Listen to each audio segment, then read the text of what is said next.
Hello aspirants, வணக்கம் எல்லாருக்கும். So இன்னைக்கு நம்ம பார்க்க போகிறது இந்தியன் எக்கானமி. சரியா? Class 11th first chapter. But போன கிளாஸில் பார்த்தீங்கன்னா ஒரு சின்ன டெக்னிக்கல் இஷ்யூனால் லாஸ்ட் 2 ஸ்லைட் எக்ஸ்பிளைன் பண்ண முடியல. அது இன்னைக்கு கிளாஸில் நம்ம பார்த்துட்டு அதுக்கப்புறமா நம்ம இந்தியன் எக்கானமிக்கு ஜம்ப் ஆகிடலாம். சரியா? ஸோ வாங்க, டைம் வேஸ்ட் பண்ணாமல் கண்டினியூ பண்ணலாம். ஸோ கிளாஸ் ஆரம்பிக்கிறதுக்கு முன்னாடி ஒரு சின்ன டிஸ்க்ளைமர். நீங்கள் லெசன் கவனித்ததுக்கப்புறமா டெஸ்ட் எழுதுனீங்கன்னா உங்களுக்கு ரொம்ப ஒரு ஸ்ட்ரக்சர்டான ஒரு ப்ரிப்ரேஷனாக போகும்.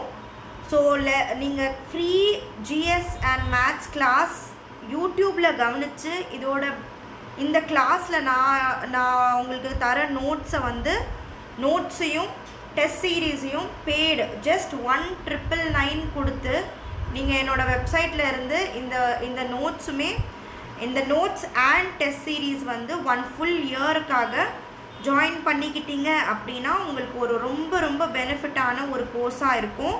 ஞாபகம் வச்சுக்கோங்க, உங்களோட ஃபீட்பேக் தான் எங்களோட ஃபீஸாக இருக்கும். சரியா? நீங்கள் நல்லபடியாக கண்டென்ட்டை வாட்ச் பண்ணுறீங்க, டெய்லி வீடியோஸை வாட்ச் பண்ணுறீங்க, நிறைய ஷேர் பண்ணுறீங்க அப்படின்னா எங்களுக்கு ஒரு மோட்டிவேஷனாக இருக்கும். உங்களுக்கு கரெக்டாக டெய்லி கிளாஸ் அப்லோட் ஆகிடும். சரியா? ஸோ நீங்கள் உங்கள் ப்ரிப்பரேஷனை ஸ்ட்ரக்சர்ட் ஆகிறதுக்காக, உங்கள் ப்ரிப்பரேஷனை ஸ்ட்ராங் ஆகிறதுக்காக இந்த நோட்ஸ் அண்ட் டெஸ்ட் சீரீஸை வாங்கிட்டுங்க. டே 1லேருந்தே நீங்கள் வாங்கினா தான் உங்களுக்கு ரிலீஃபாக ஸ்மூத்தாக கிளாஸ் போகிற மாதிரி இருக்கும். நீங்கள் கொஞ்ச நாளுக்கு அப்புறம் வாங்கினீங்கன்னா உங்களுக்கு எல்லா பிளாக்ஸ், தட் இஸ் நீங்கள் பேக்லாக்ஸ் வச்சுருக்கிறது எல்லாமே கிளியர் பண்ணி உங்களுக்கு பர்ச்சேஸ் பண்ணுற மாதிரி இருக்கும். ஸோ நீங்கள் எப்போ இந்த கோர்ஸ் ஸ்டார்ட் பண்ணி வாட்ச் பண்ணி ஸ்டார்ட் பண்ண ஆரம்பிக்கிறீங்களோ அப்போத்துலேருந்தே நீங்கள் என்ன பண்ணுங்கன்னா இந்த டெஸ்ட் சீரீஸும் நோட்ஸும் வாங்கிக்கோங்க. வாங்கிட்டு நீங்கள் தட் இஸ் கிளாஸை கவனிங்க, நோட்ஸை படிங்க, டெஸ்ட் எழுதுங்க.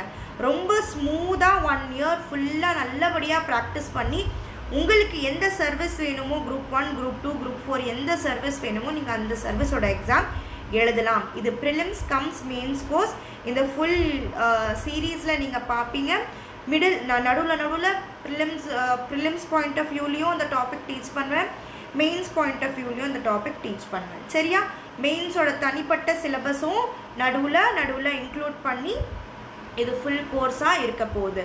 நான் கொடுத்துருக்கிற ஸ்கெடியூல் எல்லாருக்கும் பார்த்தீங்கன்னா நான் டிஸ்கிரிப்ஷனில் இன்னொரு வாட்டி கொடுக்குறேன். அது ஒரு டென்டேட்டிவான ஸ்கெடியூல் தான், நிறைய டாபிக்ஸ் உள்ள இன்க்ளூட் ஆகும். வேறு ஏதாவது டவுட் இருந்துச்சுன்னா உங்களுக்கு என்னோடய காண்டாக்ட் டீட்டெயில்ஸ் தெரியும். 9841727122 இந்த நம்பருக்கு ஃபோன் பண்ணி உங்களுக்கு என்ன டவுட் இருக்கோ நீங்கள் அந்த டவுட்ஸ் கிளியர் பண்ணிக்கலாம். உங்களோட டெஸ்ட் சீரீஸ் பர்ச்சேஸ் பண்ணுறதுக்கும் நீங்கள் இந்த நம்பரை காண்டாக்ட் பண்ணி உங்கள் டெஸ்ட் சீரீஸை நீங்கள் பர்ச்சேஸ் பண்ணிக்கலாம். ஓகேவா? சரி, ஆல்ரைட். ஸோ ஃபர்ஸ்ட் பாயிண்ட் பார்த்தீங்கன்னா fundamental duties part 4A of the Indian constitution under article 51A இருக்குது.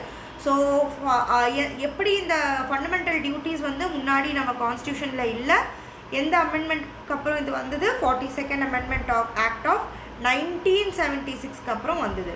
இந்த ஃபண்டமெண்டல் டியூட்டிஸ் எந்த கான்ஸ்டியூஷன்லேருந்து இன்ஸ்பயர் ஆகி நம்ம எடுத்திருக்கோன்னா USSR, பேசிக்லி ரஷ்யா. சரியா? ஸோ ஃபண்டமெண்டல் டியூட்டிஸில் 11 டியூட்டிஸ் இருக்குது. லேட்டஸ்ட்டாக ஆட் பண்ண டியூட்டி எஜுகேஷன். நம்ம குழந்தைங்களுக்கும் நம்ம யாருக்கு கார்டியனாக இருக்குமோ அவங்களுக்கு எஜுகேஷன் கொடுக்குற டியூட்டி நம்மளுக்கு இருக்குது. ஸோ இந்த பர்டிகுலரான டியூட்டி எந்த அமெண்ட்மெண்ட்க்கு அப்புறம் வந்ததுன்னா 86th அமெண்ட்மெண்ட் ஆக்ட்க்கு அப்புறமா வந்தது. சரியா? ஸோ இந்த பாயிண்ட்ஸ்லாம் மறக்கவே கூடாது. தூக்கத்தில் இருந்து உங்களுக்கு கேட்டாலும் நீங்கள் சொல்லணும். சரியா? அதுக்கப்புறம் பார்த்தீங்கன்னா சென்டர் அண்ட் ஸ்டேட்டோட ரிலேஷன்ஸில் சென்டர் அண்ட் ஸ்டேட்டுக்கு தனித்தனியாக, சென்டருக்கு அவங்களுக்கு தனியான ரெஸ்பான்சிபிலிட்டி சப்ஜெக்ட்ஸ் இருக்குது, ஸ்டேட்ஸுக்கு தனியான for example department, police department, health department, education department, service department, இப்படின்னு சொல்லி நிறைய டிபார்ட்மெண்ட்ஸ் இருக்கு இல்லையா? சென்டர் அண்ட் ஸ்டேட்டுக்கும் பிரித்து கொடுத்துருக்காங்க. சரியா? ஸோ ஃபுல் அண்ட் ஃபுல் பார்த்தோம்னா நம்மளுக்கு 3 லிஸ்ட் இருக்குது. அந்த 3 லிஸ்ட்டுமே எந்த ஸ்கெடியூலில் இருக்குது? 7th ஷெடியூலில் இருக்குது. சரியா? அந்த லிஸ்ட்டை எப்படி சொல்லுவோம் அப்படின்னா union list, state list, concurrent list அப்படின்னு சொல்லுவோம். யூனியன் லிஸ்ட்டுக்குள்ளே இருக்கிற சப்ஜெக்ட்ஸ் எல்லாமே சென்ட்ரல் கவர்மெண்ட் பார்த்துக்கணும். ஸ்டேட் லிஸ்ட்டுக்குள்ளே இருக்கிற சப்ஜெக்ட்ஸ் எல்லாமே ஸ்டேட் கவர்மெண்ட் பார்த்துக்கணும். கான்கரண்ட் லிஸ்ட்டுக்குள்ளே இருக்கிற சப்ஜெக்ட்ஸ் எல்லாமே வந்துட்டு ஸ்டேட்டும் அது மேலே சட்டங்கள் கொண்டு வரும், சென்டரும் அது மேலே சட்டங்கள் கொண்டு வரும். ரெண்டு பேருமே வந்துட்டு இந்த கான்கரண்ட் லிஸ்ட்டில் இருக்கிற சப்ஜெக்ட்ஸ் மேலே வந்து சட்டங்களை வந்து கொண்டு வரலாம். ஓகேவா? ஸோ லிஸ்ட் அப்படின்னா என்னென்னா ஒன்றும் இல்லை, அவங்க பண்ணக்கூடிய ரெஸ்பான்சிபிலிட்டிஸ், அவங்க எந்தெந்த டிபார்ட்மெண்ட் மேலே வந்து அவங்க சட்டங்கள் கொண்டு வரலாம், சேஞ்சஸ் கொண்டு வரலாம், பாலிசிஸ் கொண்டு வரலாம் அப்படின்னு சொல்லிட்டு லிஸ்ட்டாக பிரிச்சுருக்காங்க. சரியா?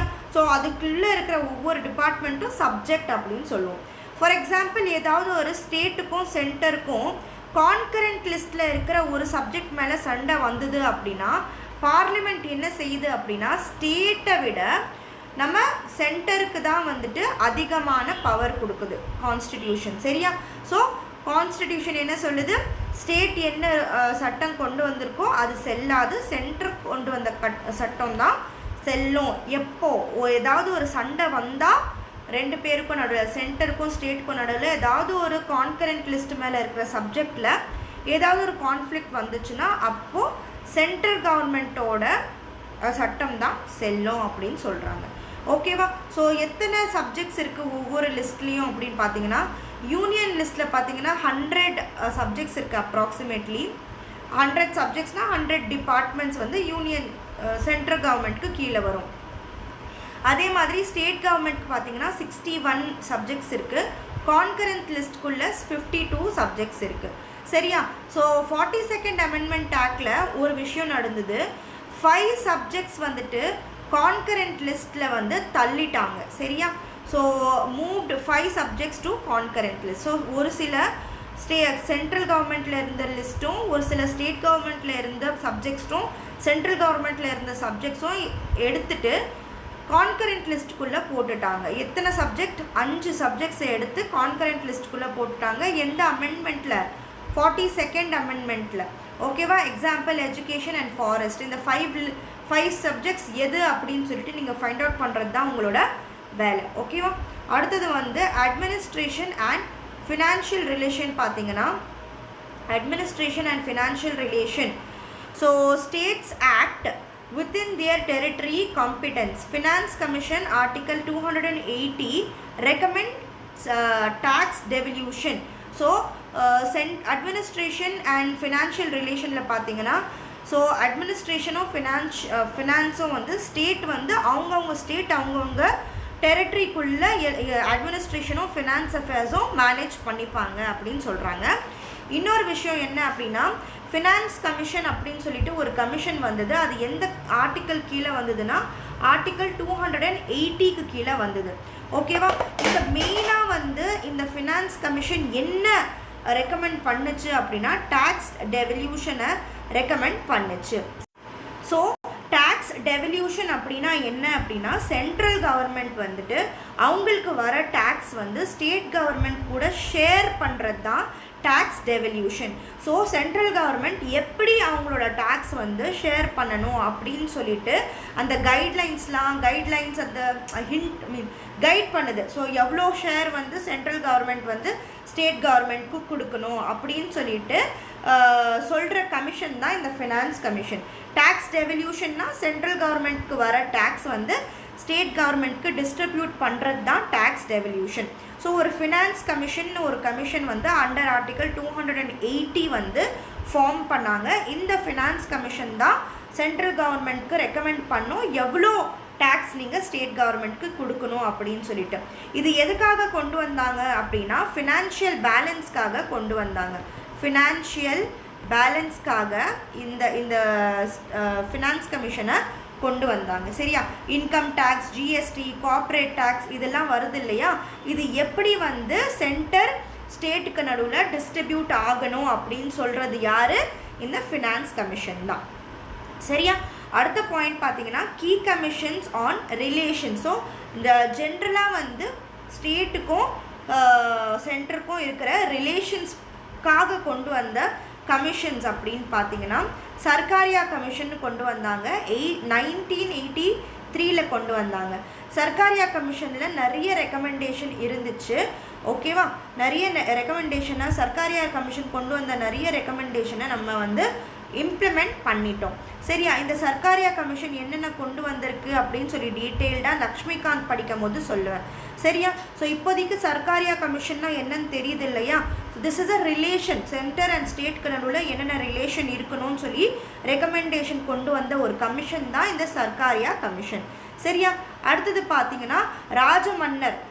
ஸோ ஸ்பெஷலி வந்துட்டு ராஜமன்னர் கமிஷன் வந்துட்டு டிஎன் கவர்மெண்ட் மூலமாக கொண்டு வந்தாங்க 1969. ஓகேவா, இதுவும் வந்துட்டு சென்ட்ரல் அண்ட் ஸ்டேட்க்கு நடுவில் இருக்கிற ரிலேஷனை ரிவ்யூ பண்ணுற ஒரு கமிஷன். சரியா, ஸோ தமிழ்நாடு ரிலேட்டடாக இருக்கிற ஒரு கமிஷன் ராஜமன்னர் கமிஷன். சரி, ஸோ இந்த ராஜமன்னர் கமிஷன் வந்துட்டு டிஎம்கே கவர்மெண்ட் இருக்கிறப்போ கொண்டு வந்தாங்க. சரியா, ஸோ இந்த கமிஷன் எதனால் கொண்டு வந்தாங்க அப்படின்னா ஸ்டேட் கவர்மெண்ட் வந்துட்டு என்ன, ஸ்டேட் கவர்மெண்ட்க்கு வந்து சென்ட்ரல் கவர்மெண்ட் அதிகமான பவர் எடுத்துக்குது அப்படின்னு சொல்லிட்டு ஒரு ஃபீல் வந்ததுனால ராஜமன்னர் கமிஷன் அப்படின்னு சொல்லிட்டு தமிழ்நாடு கவர்மெண்ட் ரெக்கமெண்ட் பண்ணாங்க. பட் இது வந்து இந்த ரெக்கமெண்டேஷன் அக்செப்ட் பண்ணலை. ஓகேவா, சென்டர் வந்து இந்த ராஜமன்னர் கமிஷன் ரெக்கமெண்டேஷன் வந்து அக்செப்ட் பண்ணலை. பட் இந்த கமிஷன் கொண்டு வந்தது வந்து ஒரு பெரிய ஒரு என்ன சொல்கிறது, ஒரு பெஞ்ச் மார்க்காக இருந்தது.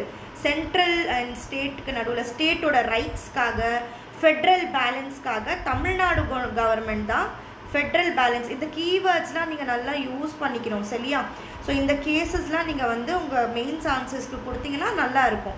ஸோ ஒரு ஃபெட்ரல் பேலன்ஸ் வந்து இருக்கணும் அப்படின்னு சொல்லிட்டு தமிழ்நாடு கவர்மெண்ட் வந்து அண்டர் ஜஸ்டிஸ் பிவி ராஜமன்னர் இந்த கமிஷனை கொண்டு வந்தாங்க. ஓகே, ஏன் அப்படின்னா தமிழ்நாடு கவர்மெண்ட் நினச்சாங்க சென்ட்ரல் கவர்மெண்ட் அதிகமான பவர் எடுத்துக்குது அப்படின்னு சொல்லிட்டு தான் இந்த கமிஷனை கொண்டு வந்தாங்க. பட் இந்த கமிஷன் கொடுத்த ரெக்கமெண்டேஷன் எதுவுமே சென்ட்ரல் கவர்மெண்ட் ஏற்றுக்கலை. சரியா, பட் இது ஒரு ரொம்ப இம்பார்ட்டண்ட்டான ஒரு பெஞ்ச்மார்க்கான கமிஷனாக இருந்திருக்கு. சரியா, ஓகே. அடுத்தது official language. So official language பார்த்தீங்கன்னா கான்ஸ்டியூஷனோட பார்ட் 17 ஆஃப் த கான்ஸ்டியூஷன் இருக்குது. ஆர்டிக்கல் 343 ஆர்டிக்கல் 351 வரைக்கும் ஒஃபிஷியல் லாங்குவேஜை பற்றி பேசுகிறாங்க. ஸோ 8th ஸ்கெடியூலுக்குள்ளே எல்லா லாங்குவேஜஸும் மென்ஷன் ஆகிருக்காங்க. Okay, official languages. ஸோ பார்த்தீங்கன்னா 14 லாங்குவேஜஸ் இருந்துச்சு இனிஷியலி, அது வந்து 22 லாங்குவேஜஸாக இன்க்ரீஸ் பண்ணியிருக்காங்க. ஸோ கிளாசிக்கல் லாங்குவேஜஸ் அப்படின்னு சொல்லிட்டு ஒரு பார்ட் இன்க்ளூட் பண்ணாங்க. ஸோ அதுக்குள்ளே வந்து தமிழை வந்து 2004 அப்போ இன்க்ளூட் பண்ணாங்க. இந்த பாயிண்ட் வந்து ரொம்ப ரொம்ப இம்பார்ட்டண்ட் பாயிண்ட். ஏன்னா தமிழோட ஒரு என்ன சொல்கிறது ஸ்பெஷாலிட்டியை மென்ஷன் பண்ணுற ஒரு பாயிண்ட் இது தமிழ்நாடோட. ஓகேவா, அடுத்தது பார்த்தீங்கன்னா நேஷ்னல் எமர்ஜென்சி. ஆர்டிக்கல் 352 வந்து நேஷ்னல் எமர்ஜென்சியை பற்றி பேசுகிறாங்க. இந்த ஆர்டிக்கல் நம்பர்ஸ்லாம் ஞாபகம் வச்சுக்கணுமா அப்படின்னு கேட்டிங்கன்னா 100% தூக்கத்துலேயும் உங்களுக்கு எழுப்பி கேட்டாலும் நீங்கள் ஞாபகம் வச்சுக்கணும். ஏன்னா உங்களுக்கு இந்த பார்ட் ஆஃப் த லெசனில் இருந்து ஆர்டிகல்ஸ், எந்த ஆர்டிகல்ஸ் என்ன மென்ஷன் பண்ணுது அப்படின்னு சொல்லி கேட்குறது தான் ரொம்ப ரொம்ப இம்பார்ட்டண்ட்டான கொஷின்ஸாக இருக்கும். தயவு செஞ்சு மறந்துடாதீங்க. ஆர்டிக்கல் 352 நேஷ்னல் எமர்ஜென்சியை பற்றி பேசுகிறாங்க. ஸோ நேஷ்னல் எமர்ஜென்சி அப்படின்னா என்னென்னா, ஏதாவது ஒரு போர் நடக்குது, இல்லைன்னா வெளிநாட்டிலேருந்து ஏதோ அக்ரெஷன் நம்ம மேலே வந்து வயலன்ஸ் பண்ணுறாங்க. ஓகேவா, ஆர்ம்டு ரெபெல்லியனையும் அதே தான். ஆர்ம்டு ரெபெல்லியன் அப்படின்னா என்னென்னா என்ன சொல்கிறது உங்களுக்கு, ஆர்ம்டு ரெபெல்லியன் அப்படின்னா ஏதாவது ஒரு வயலன்ஸ் ஆரம்பிக்குது இல்லையா, கவர்மெண்ட்க்கு அகேன்ஸ்டாக வந்து பீப்புள் வெப்பன்ஸை வச்சு, கன்ஸை வச்சு, எக்ஸ்ப்ளோசிவ் பாம்ஸ்லாம் வச்சு ரொம்ப ஆர்ப்பாட்டம் பண்ண ஆரம்பிச்சிட்டாங்க அப்படின்னா அது என்னன்னு சொல்லுவாங்கன்னா ஆர்ம்டு ரெபெல்லியன். ஏன் அப்படின்னா அவங்க வந்து கன் பவுடர், வெப்பன்ஸு, ஆயுதங்கள்லாம் வச்சு கவர்மெண்ட் மேலே இல்லை ஏதாவது ஒரு அத்தாரிட்டி மேலே சண்டை போட ஆரம்பிச்சிட்டாங்கன்னா அது ஆர்ம்டு ரெபெல்லியன் அப்படின்னு சொல்லுவோம். ஸோ அந்த மாதிரி நிறைய இடத்துல ஆகுது அப்படின்னா அந்த நாட்டை நேஷ்னல் எமர்ஜென்சி கீழே கொண்டு வந்துடுவாங்க. சரியா? ஸோ இதெல்லாம் வந்து ப்ரோக்ளைம்டு, இது நேஷ்னல் எமர்ஜென்சி ப்ரோக்ளைம்டு இன் 1962. எப்போலாம் நேஷ்னல் எமர்ஜென்சி வந்திருக்கு? 1962, 1971, 1975 அப்போலாம் நேஷ்னல் எமர்ஜென்சிஸ் வந்திருக்கு. சரியா? அதே மாதிரி ஸ்டேட் எமர்ஜென்சியும் நடந்திருக்கு. ஸ்டேட் எமர்ஜென்சி ஆர்டிக்கல் 356 நடந்திருக்கு. ஆர்டிக்கல் 356 கீழே ஸ்டேட் எமர்ஜென்சி வரும். ஸோ ஸ்டேட் எமர்ஜென்சி எப்போல்லாம் வரும் அப்படின்னா கான்ஸ்டியூஷனல் மெஷினரியோட ஃபெயிலியர். கான்ஸ்டியூஷன் எப்படிலாம் பவர் கொடுத்துருக்காங்க ஸ்டேட்டை ரன் பண்ணுறதுக்கோ அந்த மாதிரி ஸ்டேட்டை ரன் பண்ணாமல் ஏதாவது ஒரு ஃபெயிலியர் இருக்குது அப்படின்னா, தட் இஸ் லெஜிஸ்லேட்டிவ் அசம்பிளியில் ஏதோ ப்ராப்ளம் வந்திருக்கு, ஏதோ ஒரு ப்ராப்ளம் வந்திருக்கு which should not be happening according to constitution அப்படின்னா அது ஒரு கான்ஸ்டியூஷனல் ஃபெயிலியர். அந்த மாதிரி இருந்துச்சுன்னா ஸ்டேட் எமர்ஜென்சி வரும். ஓகேவா? Maximum 3 years with this condition. எந்த ஒரு நாட்டுக்கு வந்துச்சு ஃபஸ்ட்டு, எந்த ஒரு ஸ்டேட்டுக்கு வந்துச்சுன்னா ஃபஸ்ட்டு பஞ்சாபுக்கு வந்துச்சு. 1951 அப்போது ஸ்டேட் எமர்ஜென்சி வந்தது. சரியா? ஃபார் எக்ஸாம்பிள் எலெக்ஷன் அப்போது வந்து இப்போ ரீசெண்டாக எலெக்ஷன் அப்போது வரும் இந்த ஸ்டேட் எமர்ஜென்சி. எந்த ஒரு பார்ட்டிக்கும் மெஜாரிட்டி வரலை அப்படின்னா அந்த பார்ட்டி வந்துட்டு என்ன ஆகிடும், பிரசிடென்ட் ரூலுக்குள்ளே போயிடும். ஸோ பிரசிடென்ட் ரூலும் வந்துட்டு ஸ்டேட் எமர்ஜென்சியோட ரீசன் தான். சரியா? அடுத்தது வந்து ஃபினான்ஷியல் எமர்ஜென்சி. ஃபினான்ஷியல் எமர்ஜென்சி பார்த்திங்கன்னா ஆர்டிக்கல் 360 கீழே வருது. ஸோ எப்போ ஃபினான்ஷியல் எமர்ஜென்சி வரும் அப்படின்னா, ஃபினான்ஷியல் ஸ்டெபிலிட்டியே இல்லை நாட்டுக்கு அப்படின்னா, த்ரெட் டு ஃபினான்ஷியல் ஸ்டெபிலிட்டி, நிறைய கிரெடிட் வாங்கியிருக்கோம் அப்படின்னா இது வந்து ஃபினான்ஷியல் எமர்ஜென்சி வரும் அண்டர் ஆர்டிக்கல் 360. இது வரைக்கும் ஃபினான்ஷியல் எமர்ஜென்சி இந்தியாவுக்கு வந்தது இல்லை. ஓகேவா? அடுத்தது வந்து amendment of article 368. Only parliament can initiate amendment வந்துட்டு அமெண்ட்மெண்ட் பண்ணலாம் அப்படின்னு சொல்லி எந்த ஆர்டிக்கல் சொல்லுது? ஆர்டிக்கல் 368 சொல்லுது. சரியா? ஸோ இதில் வந்து ஆர்டிக்கல் 368 என்ன சொல்லுது அப்படின்னா, அமெண்ட்மெண்ட் வந்துட்டு வெறும் பார்லிமெண்ட் மட்டும்தான் ஸ்டார்ட் பண்ண முடியும் அப்படின்னு சொல்கிறாங்க. 3 வகையாக அமெண்ட்மெண்ட் பண்ணலாம். ஒன்று சிம்பிள் மெஜாரிட்டி, இன்னொன்று ஸ்பெஷல் மெஜாரிட்டி, இன்னொன்று வந்து ஸ்பெஷல் ப்ளஸ் ஸ்டேட் ராட்டிஃபிகேஷன் அப்படின்னு சொல்லுவோம். சரியா?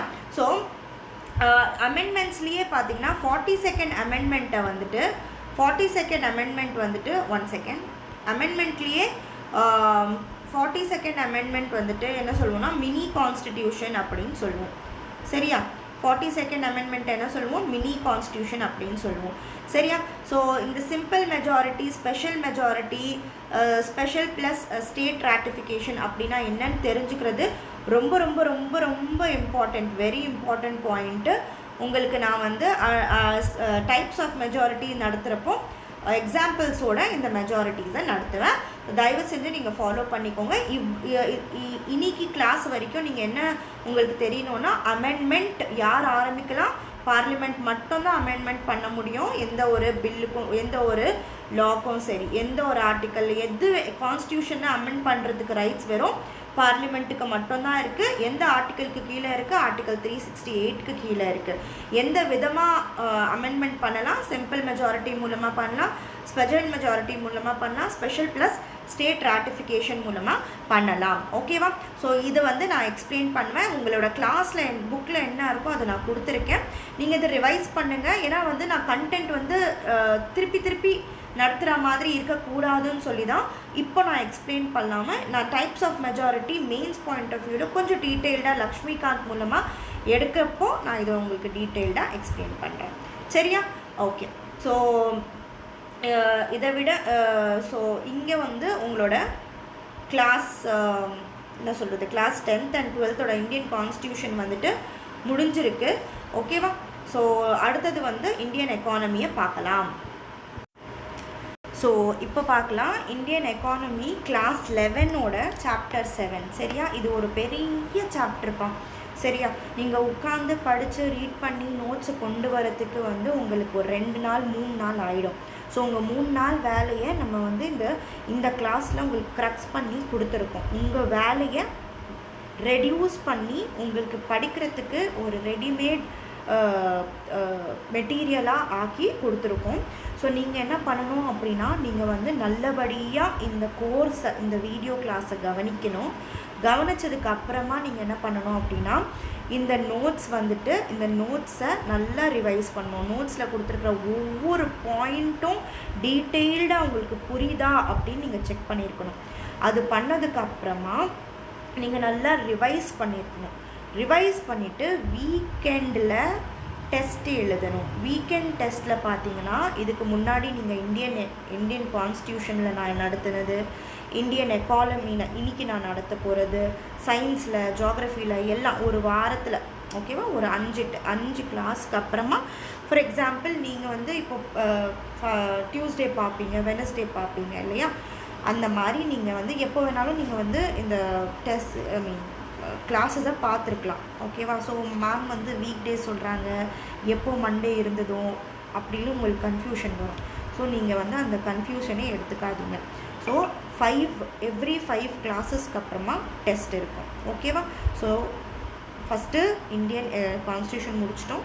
அடுத்தது இன்றைக்கி இந்தியன் எக்கானமி, அடுத்த கிளாஸில் பார்த்திங்கன்னா ஜியாகிரஃபி வரும், அதுக்கப்புறம் பார்த்தீங்கன்னா அடுத்து ஹிஸ்ட்ரி வரும், இண்டஸ் வேலி சிவிலைசேஷன், அதுக்கப்புறம் பார்த்தீங்கன்னா ஜியாகிரஃபி வரும், அதுக்கப்புறம் சயின்ஸ் வரும். ஓகேவா. 5 கிளாஸ் வரும். அடுத்தது வந்துட்டு மெயின்ஸ்க்காக ப்ராக்டிஸ் பண்ணுவோம். 6 கிளாஸ்க்கு அப்புறமா 6 கிளாஸ் லைனாக நான் வந்து ப்ளேலிஸ்ட்டில் தான் இது கொடுத்துருக்கேன். ப்ளேலிஸ்ட்டில் நீங்கள் பாருங்கள் வீடியோவை. எவ்ரி 6 கிளாஸஸ்க்கு அப்புறம் ஒரு டெஸ்ட் எழுதுங்க. சரியா. ஓகேவா. அந்த டெஸ்ட்டு வந்து நீங்கள் இங்கேருந்து பர்ச்சேஸ் பண்ணிக்கணும். mashudaFirdaus.graphy.com என்ற வெப்சைட். இந்த கிளாஸ் முடிகிறதுக்கு முன்னாடி நான் உங்களுக்கு வந்து காட்டுறேன், எப்படி போய் நீங்கள் பர்ச்சேஸ் பண்ணணும், எப்படி வாங்கணும், எப்படி இருக்கும் அந்த வெப்சைட்டு, எப்படி நோட்ஸ் நீங்கள் ஆக்சஸ் பண்ணிக்கலாம், எப்படி வந்துட்டு நீங்கள் டெஸ்ட்டு டெய்லி எழுதிக்கலாம் அப்படின்னு சொல்லிட்டு சொல்கிறேன். ஸோ நோட்ஸ் நீங்கள் ரிவைஸ் பண்ணணும். வீக்கெண்டில் நீங்கள் நல்லபடியாக டெஸ்ட் எழுதணும். சரியா. ஸோ போர்ஷன் முடிக்க நம்ம போர்ஷனை கிளப் பண்ணி டெஸ்ட் வைப்போம். லைக் ஃபார் எக்ஸாம்பிள் இத்தனை டாபிக் இந்தியன் பாலிட்டிலேருந்து, இத்தனை டாபிக் எக்கனாமிலேருந்து அப்படின்னு சொல்லிட்டு கிளப்பு டெஸ்ட் இருக்கும், ரிவிஷன் டெஸ்ட் இருக்கும், பிளாக் டெஸ்ட் இருக்கும். அது மட்டும் இல்லாமல் ஃபார் எக்ஸாம்பிள் குரூப் 1 நோட்டிஃபிகேஷன் கொடுத்துட்டாங்க அப்படின்னா, நோட்டிஃபிகேஷன் கொடுத்த உடனே உங்களுக்கு டெஸ்ட் சீரீஸ் ஒன்று இருக்கும். அந்த டெஸ்ட் சீரீஸும் நீங்கள் வந்து ஆக்சஸ் பண்ணிக்கலாம். அதுக்கப்புறமா குரூப் 2 வருதுன்னா குரூப் 2க்கு தனியாக டெஸ்ட் சீரீஸ் இருக்கும், அதுவும் நீங்கள் ஆக்சஸ் பண்ணிக்கலாம். ஓகேவா. ஸோ இதுக்குள்ளேயே நான் வந்து உங்களுக்கு செப்பரேட்டாக ஹெட்டிங் போட்டு அதுக்கு கீழே வந்து டெஸ்ட் அலோகேட் பண்ணிவிடுவேன். உங்களுக்கு ஏதாவது ஒரு டவுட் இருந்துச்சுன்னா நான் போன வீடியோ இப்போது நான் கொடுத்த நம்பருக்கு நீங்கள் கால் பண்ணி கேட்கலாம். 9841727122. சரியா. ஸோ எல்லா எக்ஸாமுக்கும் டெஸ்ட் சீரீஸும் இருக்குது, வீக்லி டெஸ்ட்டும் இருக்குது, உங்களுக்கு நோட்ஸும் அங்கேயே கிடச்சிரும். சரியா. இது எல்லாமே உங்களுக்கு 1999 மட்டும்தான், வெறும் 1 year வேலிடிட்டி இதுக்கு. சரியா. ஸோ நீங்கள் இன்னைக்கு செப்டம்பர் 15 அன்றைக்கி வந்து பர்ச்சேஸ் பண்ணுறீங்கன்னா நீங்கள் அடுத்த செப்டம்பர் 15 வரைக்கும் நீங்கள் ஆக்சஸ் பண்ணிக்கலாம். சரியா. ஆல்ரைட். ஸோ டைம் வேஸ்ட் பண்ணாமல் லெசனுக்குள்ளே போகலாம். ஓகேவா. So so growth and development.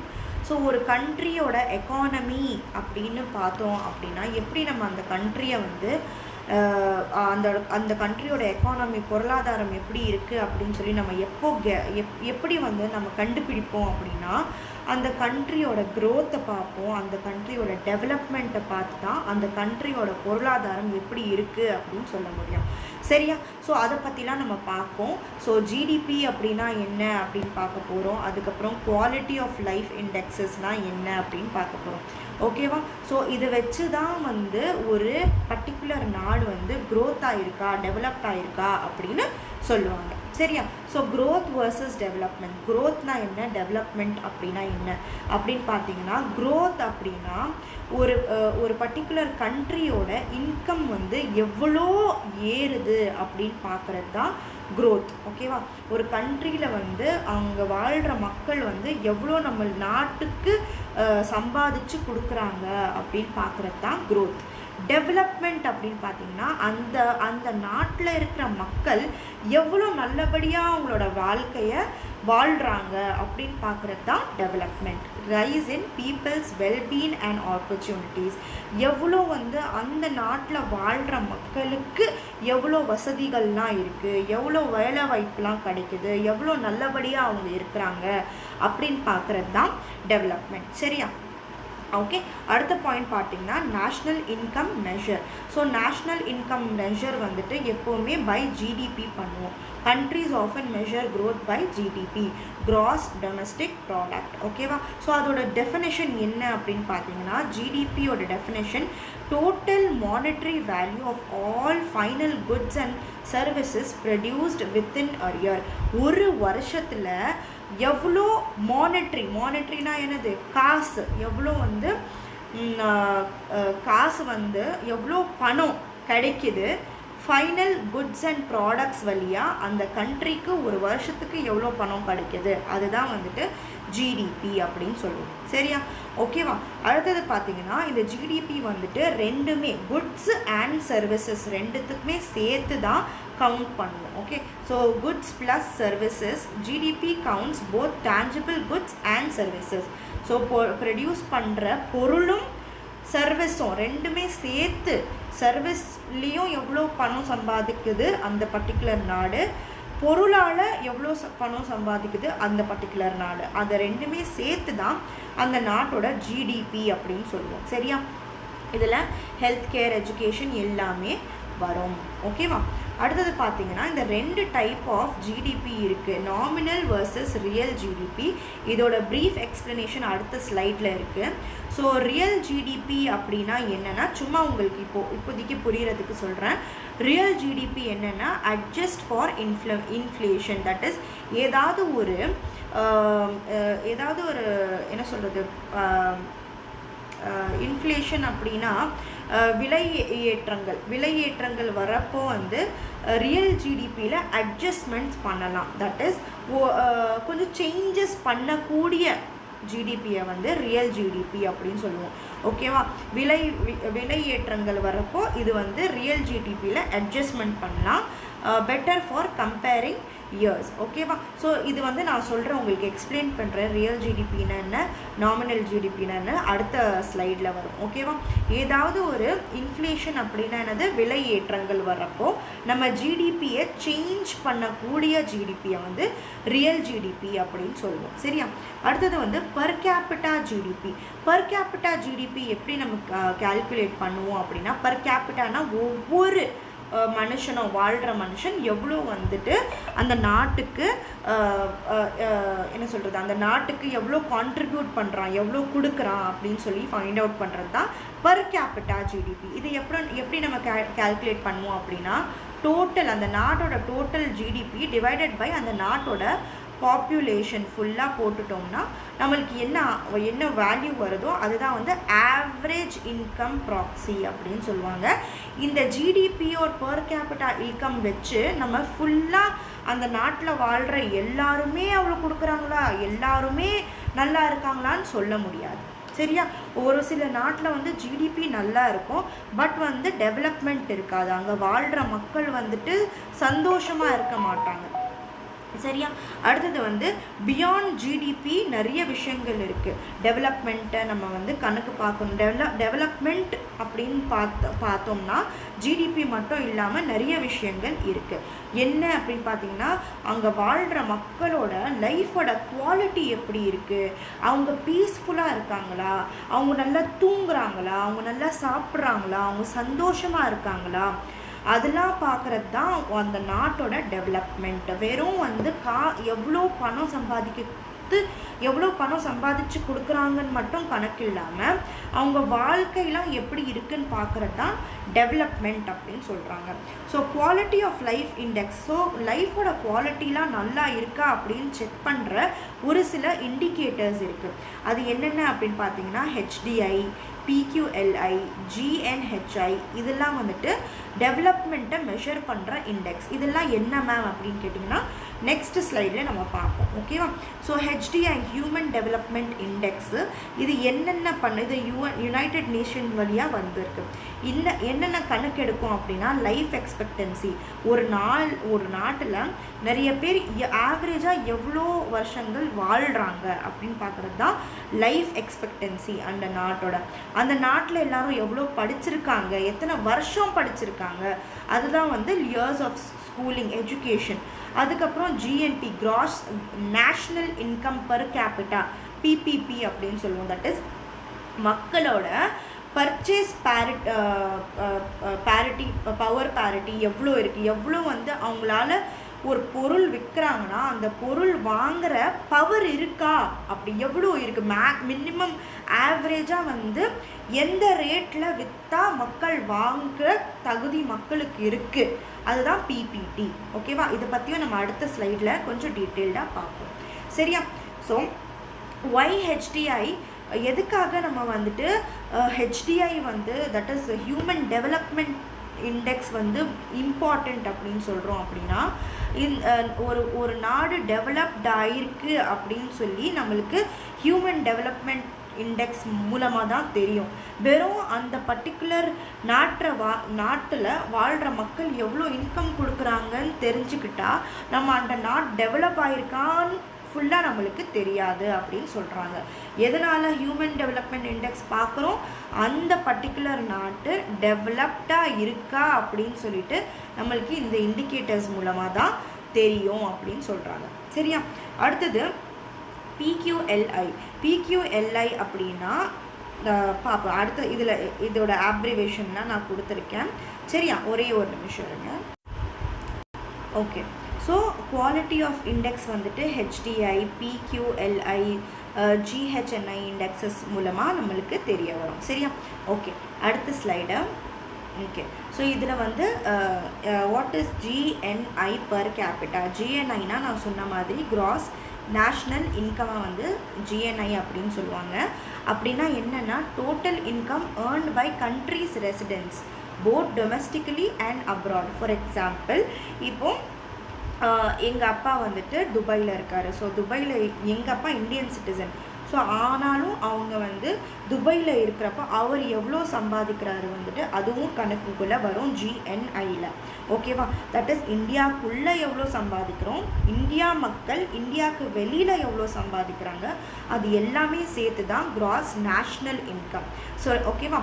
So per capita அப்படின்னா இந்த GNIயை வந்துட்டு டிவைட் பண்ணுவாங்க பாப்புலேஷன், நம்பர் எவ்வளோ பாப்புலேஷன் இருக்குது அந்த கண்ட்ரியில் டிவைட் பண்ணோம்னா shows average income per person. So ஒரு பர்சனுக்கு எவ்வளோ இன்கம் வருது அப்படின்னு சொல்லிட்டு கிராஸ் நேஷ்னல் இன்கம் வழியாக தெரியும் நம்மளுக்கு. What is PPP?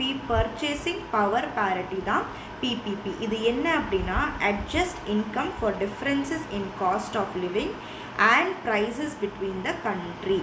ஸோ ஒரு கண்ட்ரியோட PPPயை வச்சு தான் அந்த கண்ட்ரியில் அந்த பொருளோட விலையே இருக்குது. ஓகேவா? ஸோ இது வந்து PPP வந்து அட்ஜஸ்ட் பண்ணிக்கிட்டே இருக்கலாம். நம்ம எப்படி அட்ஜஸ்ட் பண்ணலாம் அப்படின்னா எவ்வளோ அந்த பாப்புலேஷனில் மக்களால் எவ்வளோ விலை இருந்தால் அந்த பொருளை வாங்க முடியும் அப்படின்னு சொல்லிட்டு செக் பண்ணலாம். Okay. So purchasing power parity adjusts income for difference in cost of living and prices between countries. ஓகேவா?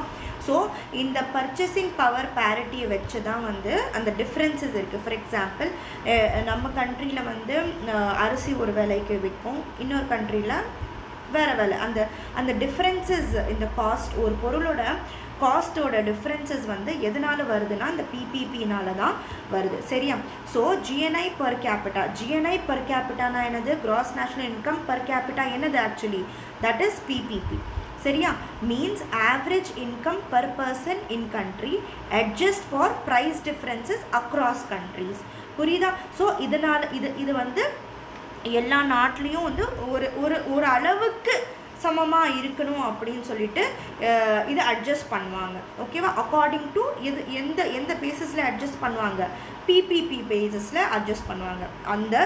அந்த பொருளை எவ்வளோ விலைக்கு மக்களால் வாங்க முடியும் அப்படின்னு.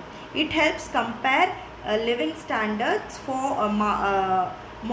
மோர் ஃபேர்லி. ஸோ இதை வச்சுட்டு நம்ம வந்து இதை வச்சு தான் இந்த பேசிஸில் தான் வந்துட்டு ஸ்டாண்டர்ட் ஆஃப் லிவிங் வந்து எப்படி இருக்குது ஒரு கண்ட்ரியில் இன்னொரு கண்ட்ரியில் கம்பேர் பண்ண முடியுது. புரியுதா? ஸோ பிபிபி வச்சு தான் ஒரு கண்ட்ரியோட லிவிங் ஸ்டாண்டர்ட் எப்படி இருக்குது. தட் இஸ் இந்த ஃபார் எக்ஸாம்பிள் வந்துட்டு நம்ம துபாய்க்கு போனோன்னா நம்மளால் இருக்க முடியுமா, இந்தியாவில் எப்படி இருக்குது. ஸோ இந்த கம்பேரிசன் எப்படி நம்மளால் பண்ண முடியுது அப்படின்னா இந்த பிபிபினால தான் பண்ண முடியுது. ஓகேவா? அந்த பர்டிகுலர் கண்ட்ரியில் பிபிபி அதிகமாக இருந்துச்சுன்னா பொருளோட விலையும் அதிகமாக இருக்கும். ஸோ மக்கள் நல்ல ஸ்டாண்டர்டில் இருக்காங்க அப்படின்னு சொல்லிட்டு ஸோ அந்த பொருள் வந்து கம்மி விலையில் இருக்கும். ஓகேவா? தட் இஸ் அவங்களுக்கு ஈஸியாக இருக்கும் வாங்குறது, அவங்களுக்கு ஒரு பெரிய விஷயமா தெரியாது. ஓகேவா? அதே வந்து நம்மளோட எக்கனாமி நம்ம நாட்டிலோட எக்கனாமி கம்மியாக இருந்துச்சுன்னா அந்த கண்ட்ரிக்கு போய் அந்த பொருள் வாங்குறது நம்மளுக்கு கஷ்டமாக இருக்கும். சரியா? ஸோ அதனால தான் இந்த மெஷர்ஸ்லாம் வச்சு மக்களோட வாழ்க்கை ஒரு நாட்டில் எப்படி இருக்குது அப்படின்னு செக் பண்ணுறது தான் இந்த மெஷர்ஸ். ஓகேவா? பிபிபினா என்னன்னு தெரிஞ்சிருக்கோம் நம்புகிறேன், ஜிஎன்ஐனா என்னன்னு தெரிஞ்சிருக்கோம் நம்புகிறேன். சரியா? அடுத்தது தமிழ்லேயும் உங்களுக்கு நோட்ஸ் கொடுத்துருக்கேன்.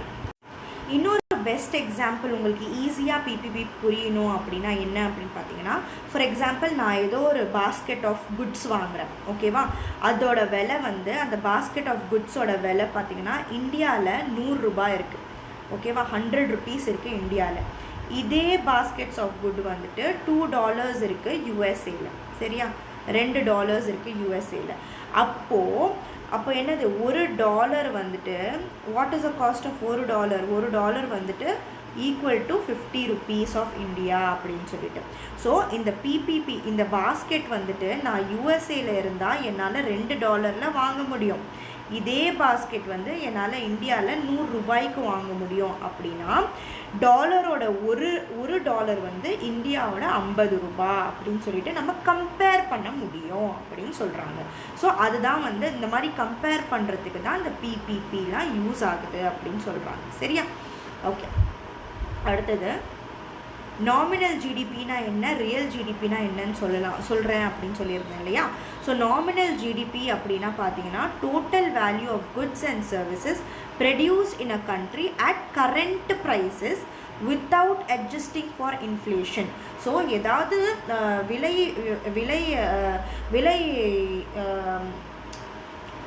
தட் இஸ் விலைலாம் அதிகமாக இருக்குது. ஓகே, தட் இஸ் என்ன சொல்லுவோம் நம்ம அங்கே. ஸோ விலை உயர்வு இருந்தாலுமே வந்து எந்த ஒரு சேஞ்சஸும் பண்ணாமல் அப்படியே கால்குலேட் பண்ணுறது தான் nominal GDP. Real GDP is a total value of goods and services produced in a country at constant base year prices adjusting for inflation. So ஒரு சில வருஷத்தில் வந்து ரொம்ப வந்து விலை அதிகமாக இருக்கும். ஓகே, ஒவ்வொரு பொருளோட விலை வந்து அதிகமாக இருக்கும். ஸோ அந்த வேறுபாடெல்லாம் செக் பண்ணி ஜிடிபி கால்குலேட் பண்ணுறது ரியல் ஜிடிபி. ஓகேவா? ஸோ ஏதாவது ஒரு இன்ஃப்ளேஷன் இருக்குது, விலை உயர்வுகள் இருக்குது அப்படின்னா அந்த பேசிஸில் ஜிடிபி கால்குலேட் பண்ணுறது வந்து ரியல் ஜிடிபி. அதெல்லாம் கணக்கில் பார்க்காம அதை வச்சு அட்ஜஸ்ட்மெண்ட் எதுவுமே பண்ணாமல் ஜிடிபி கால்குலேட் பண்ணுறது நாமினல் ஜிடிபி. சரியா? அடுத்தது வந்து இந்த இண்டெக்ஸஸை பற்றி பார்ப்போம். ஸோ ஹெச்டிஐனா என்னது, ஹியூமன் டெவலப்மெண்ட் இண்டெக்ஸ். இது என்ன மெஷர் பண்ணோம் அப்படின்னா ஹெல்த்து, எஜுகேஷன், இன்கம் அப்படிலாம் அதெல்லாம் மெஷர் பண்ணோம். அடுத்தது வந்து பிக்யூஎல்ஐ அப்படின்னு சொன்னேன் இல்லையா, physical quality of life index measures development based on literacy rate, infant mortality rate, life expectancies. So இதெல்லாம் வந்துட்டு எத்தனை பேர் அங்கே படிச்சிருக்காங்க, எத்தனை சின்ன குழந்தைங்க செத்து போகிறாங்களா, அவங்க அந்த பர்டிகுலர் கண்ட்ரியில் எத்தனை பேர் எவ்வளோ நாள் வாழ்கிறாங்க, அதெல்லாம் செக் பண்ணுறது பிக்யூஎல்ஐ தான். அடுத்தது பார்த்தீங்கன்னா gross national happiness index, GNHI. இது வந்து பேசிக்லி பார்த்தீங்கன்னா an index used in Bhutan to measure overall well-being and happiness. So எவ்வளோ மக்கள் சந்தோஷமாக இருக்காங்க. Just not economic growth, even mental growth, எவ்வளோ சோஷியலி ஹாப்பியாக இருக்காங்க மக்கள் அப்படின்னு மெஷர் பண்ணுறது தான் இந்த GNHI. இது ஃபஸ்ட்டு எந்த கண்ட்ரியில் கொண்டு வந்தாங்க? பூட்டானில் கொண்டு வந்தாங்க. சரியா? ஓகே. அடுத்தது அதுதான். ஸோ இப்போ தான் நான் சொன்னேன் இல்லையா, PQLI வந்து இன்ஃபண்ட் சர்வைவல், எத்தனை சின்ன குழந்தைங்க இறந்து போகிறாங்க, அடல்ட் லிட்ரஸி எவ்வளோ இருக்குது 0லேருந்து 10 வரைக்கும், லைஃப் எக்ஸ்பெக்டன்சி வந்து 1 இயருக்கு கீழே யார் இறந்து போகிறாங்க, அதெல்லாம் செக் பண்ணுறது இந்த PQLI தான். இது பேசிக்காக பார்த்தீங்கன்னா பேசிக்ஸ் நீட்ஸ் மேலே ஃபோக்கஸ் பண்ணும், சோஷியல் ப்ராக்ரஸ் மேலே ஃபோக்கஸ் பண்ணும். GNHI பார்த்தீங்கன்னா gross national happiness, coined by Bhutan's king. இந்த கிங்கோட பேர் வந்து இம்பார்ட்டண்ட் தான், மெமரைஸ் பண்ணணும். ஓகேவா? ஸோ எந்த வருஷத்தில் அவர் கொண்டு வந்தார்? 1972 அப்போது கொண்டு வந்தார். சரியா? அடுத்தது இந்த GNHI வந்து இதோட pillars, national gross national happiness இண்டெக்ஸோட பில்லர்ஸ் மெயினாக எது வச்சு இது கால்குலேட் பண்ணுறாங்கன்னா, எவ்வளோ சஸ்டெயினபிள் டெவலப்மெண்ட் ஆகிருக்கு. சஸ்டெயினபிள் டெவலப்மெண்ட் அப்படின்னா என்னென்னா, ஒரே நேரத்தில் நல்லா சக்ஸஸ்ஃபுல்லாக ஆகி அதுக்கப்புறம் வந்து அது மெயின்டைன் பண்ணாமல் போயிட்டோம் அப்படின்னா அது என்னது? சஸ்டெயினபிள் டெவலப்மெண்ட் கிடையாது. சஸ்டெயினபிள் டெவலப்மெண்ட்னால் நிறைய வருஷத்துக்கு நம்மளால் நிறைய வருஷத்துக்கு நம்மளால் வந்து டெவலப் ஆக முடியும் அப்படின்னா அந்த பர்டிகுலர் இது வந்து நாங்கள் சஸ்டெயினபிள் டெவலப்மெண்ட் அப்படின்னு சொல்லுவோம். ரொம்ப நாளாக நம்ம சக்ஸஸ்ஃபுல்லாக டெவலப் ஆகிட்டே இருந்தோம் அப்படின்னா அதை சஸ்டெயினபிள் டெவலப்மெண்ட் அப்படின்னு சொல்லுவோம். அடுத்தது என்வாயன்மெண்டல் கன்சர்வேஷன் எப்படி இருக்குது அந்த நாட்டில், கல்ச்சரல் ப்ரமோஷன் எப்படி இருக்குது, எவ்வளோ கல்ச்சரை வந்து எவ்வளோ அப்ஹோல்ட் பண்ணி வச்சுருக்காங்க, அந்த பர்டிகுலரான நாட்டில் எவ்வளோ கவர்னன்ஸ் இருக்குது, எப்படி இருக்குது கவர்மெண்ட், அதெல்லாம் வந்து செக் பண்ணுறது கிராஸ் நேஷ்னல் ஹாப்பினஸ் இண்டெக்ஸ் தான். சரியா? இது வந்து எப்படி ப்ராக்ரஸ், அந்த பர்டிகுலர் கண்ட்ரியோட ப்ராக்ரஸ் எப்படி இருக்குது அப்படின்னு செக் பண்ணுறது தான் GNHI. ஓகேவா? ஸோ இதை என்ன பேஸ் பண்ணோம், எத்தனை வெல்பீயிங் பாலிசிஸ்லாம் வந்து அந்த நாட்டில் இருக்குது அப்படின்னு சொல்லி செக் பண்ணுவாங்க.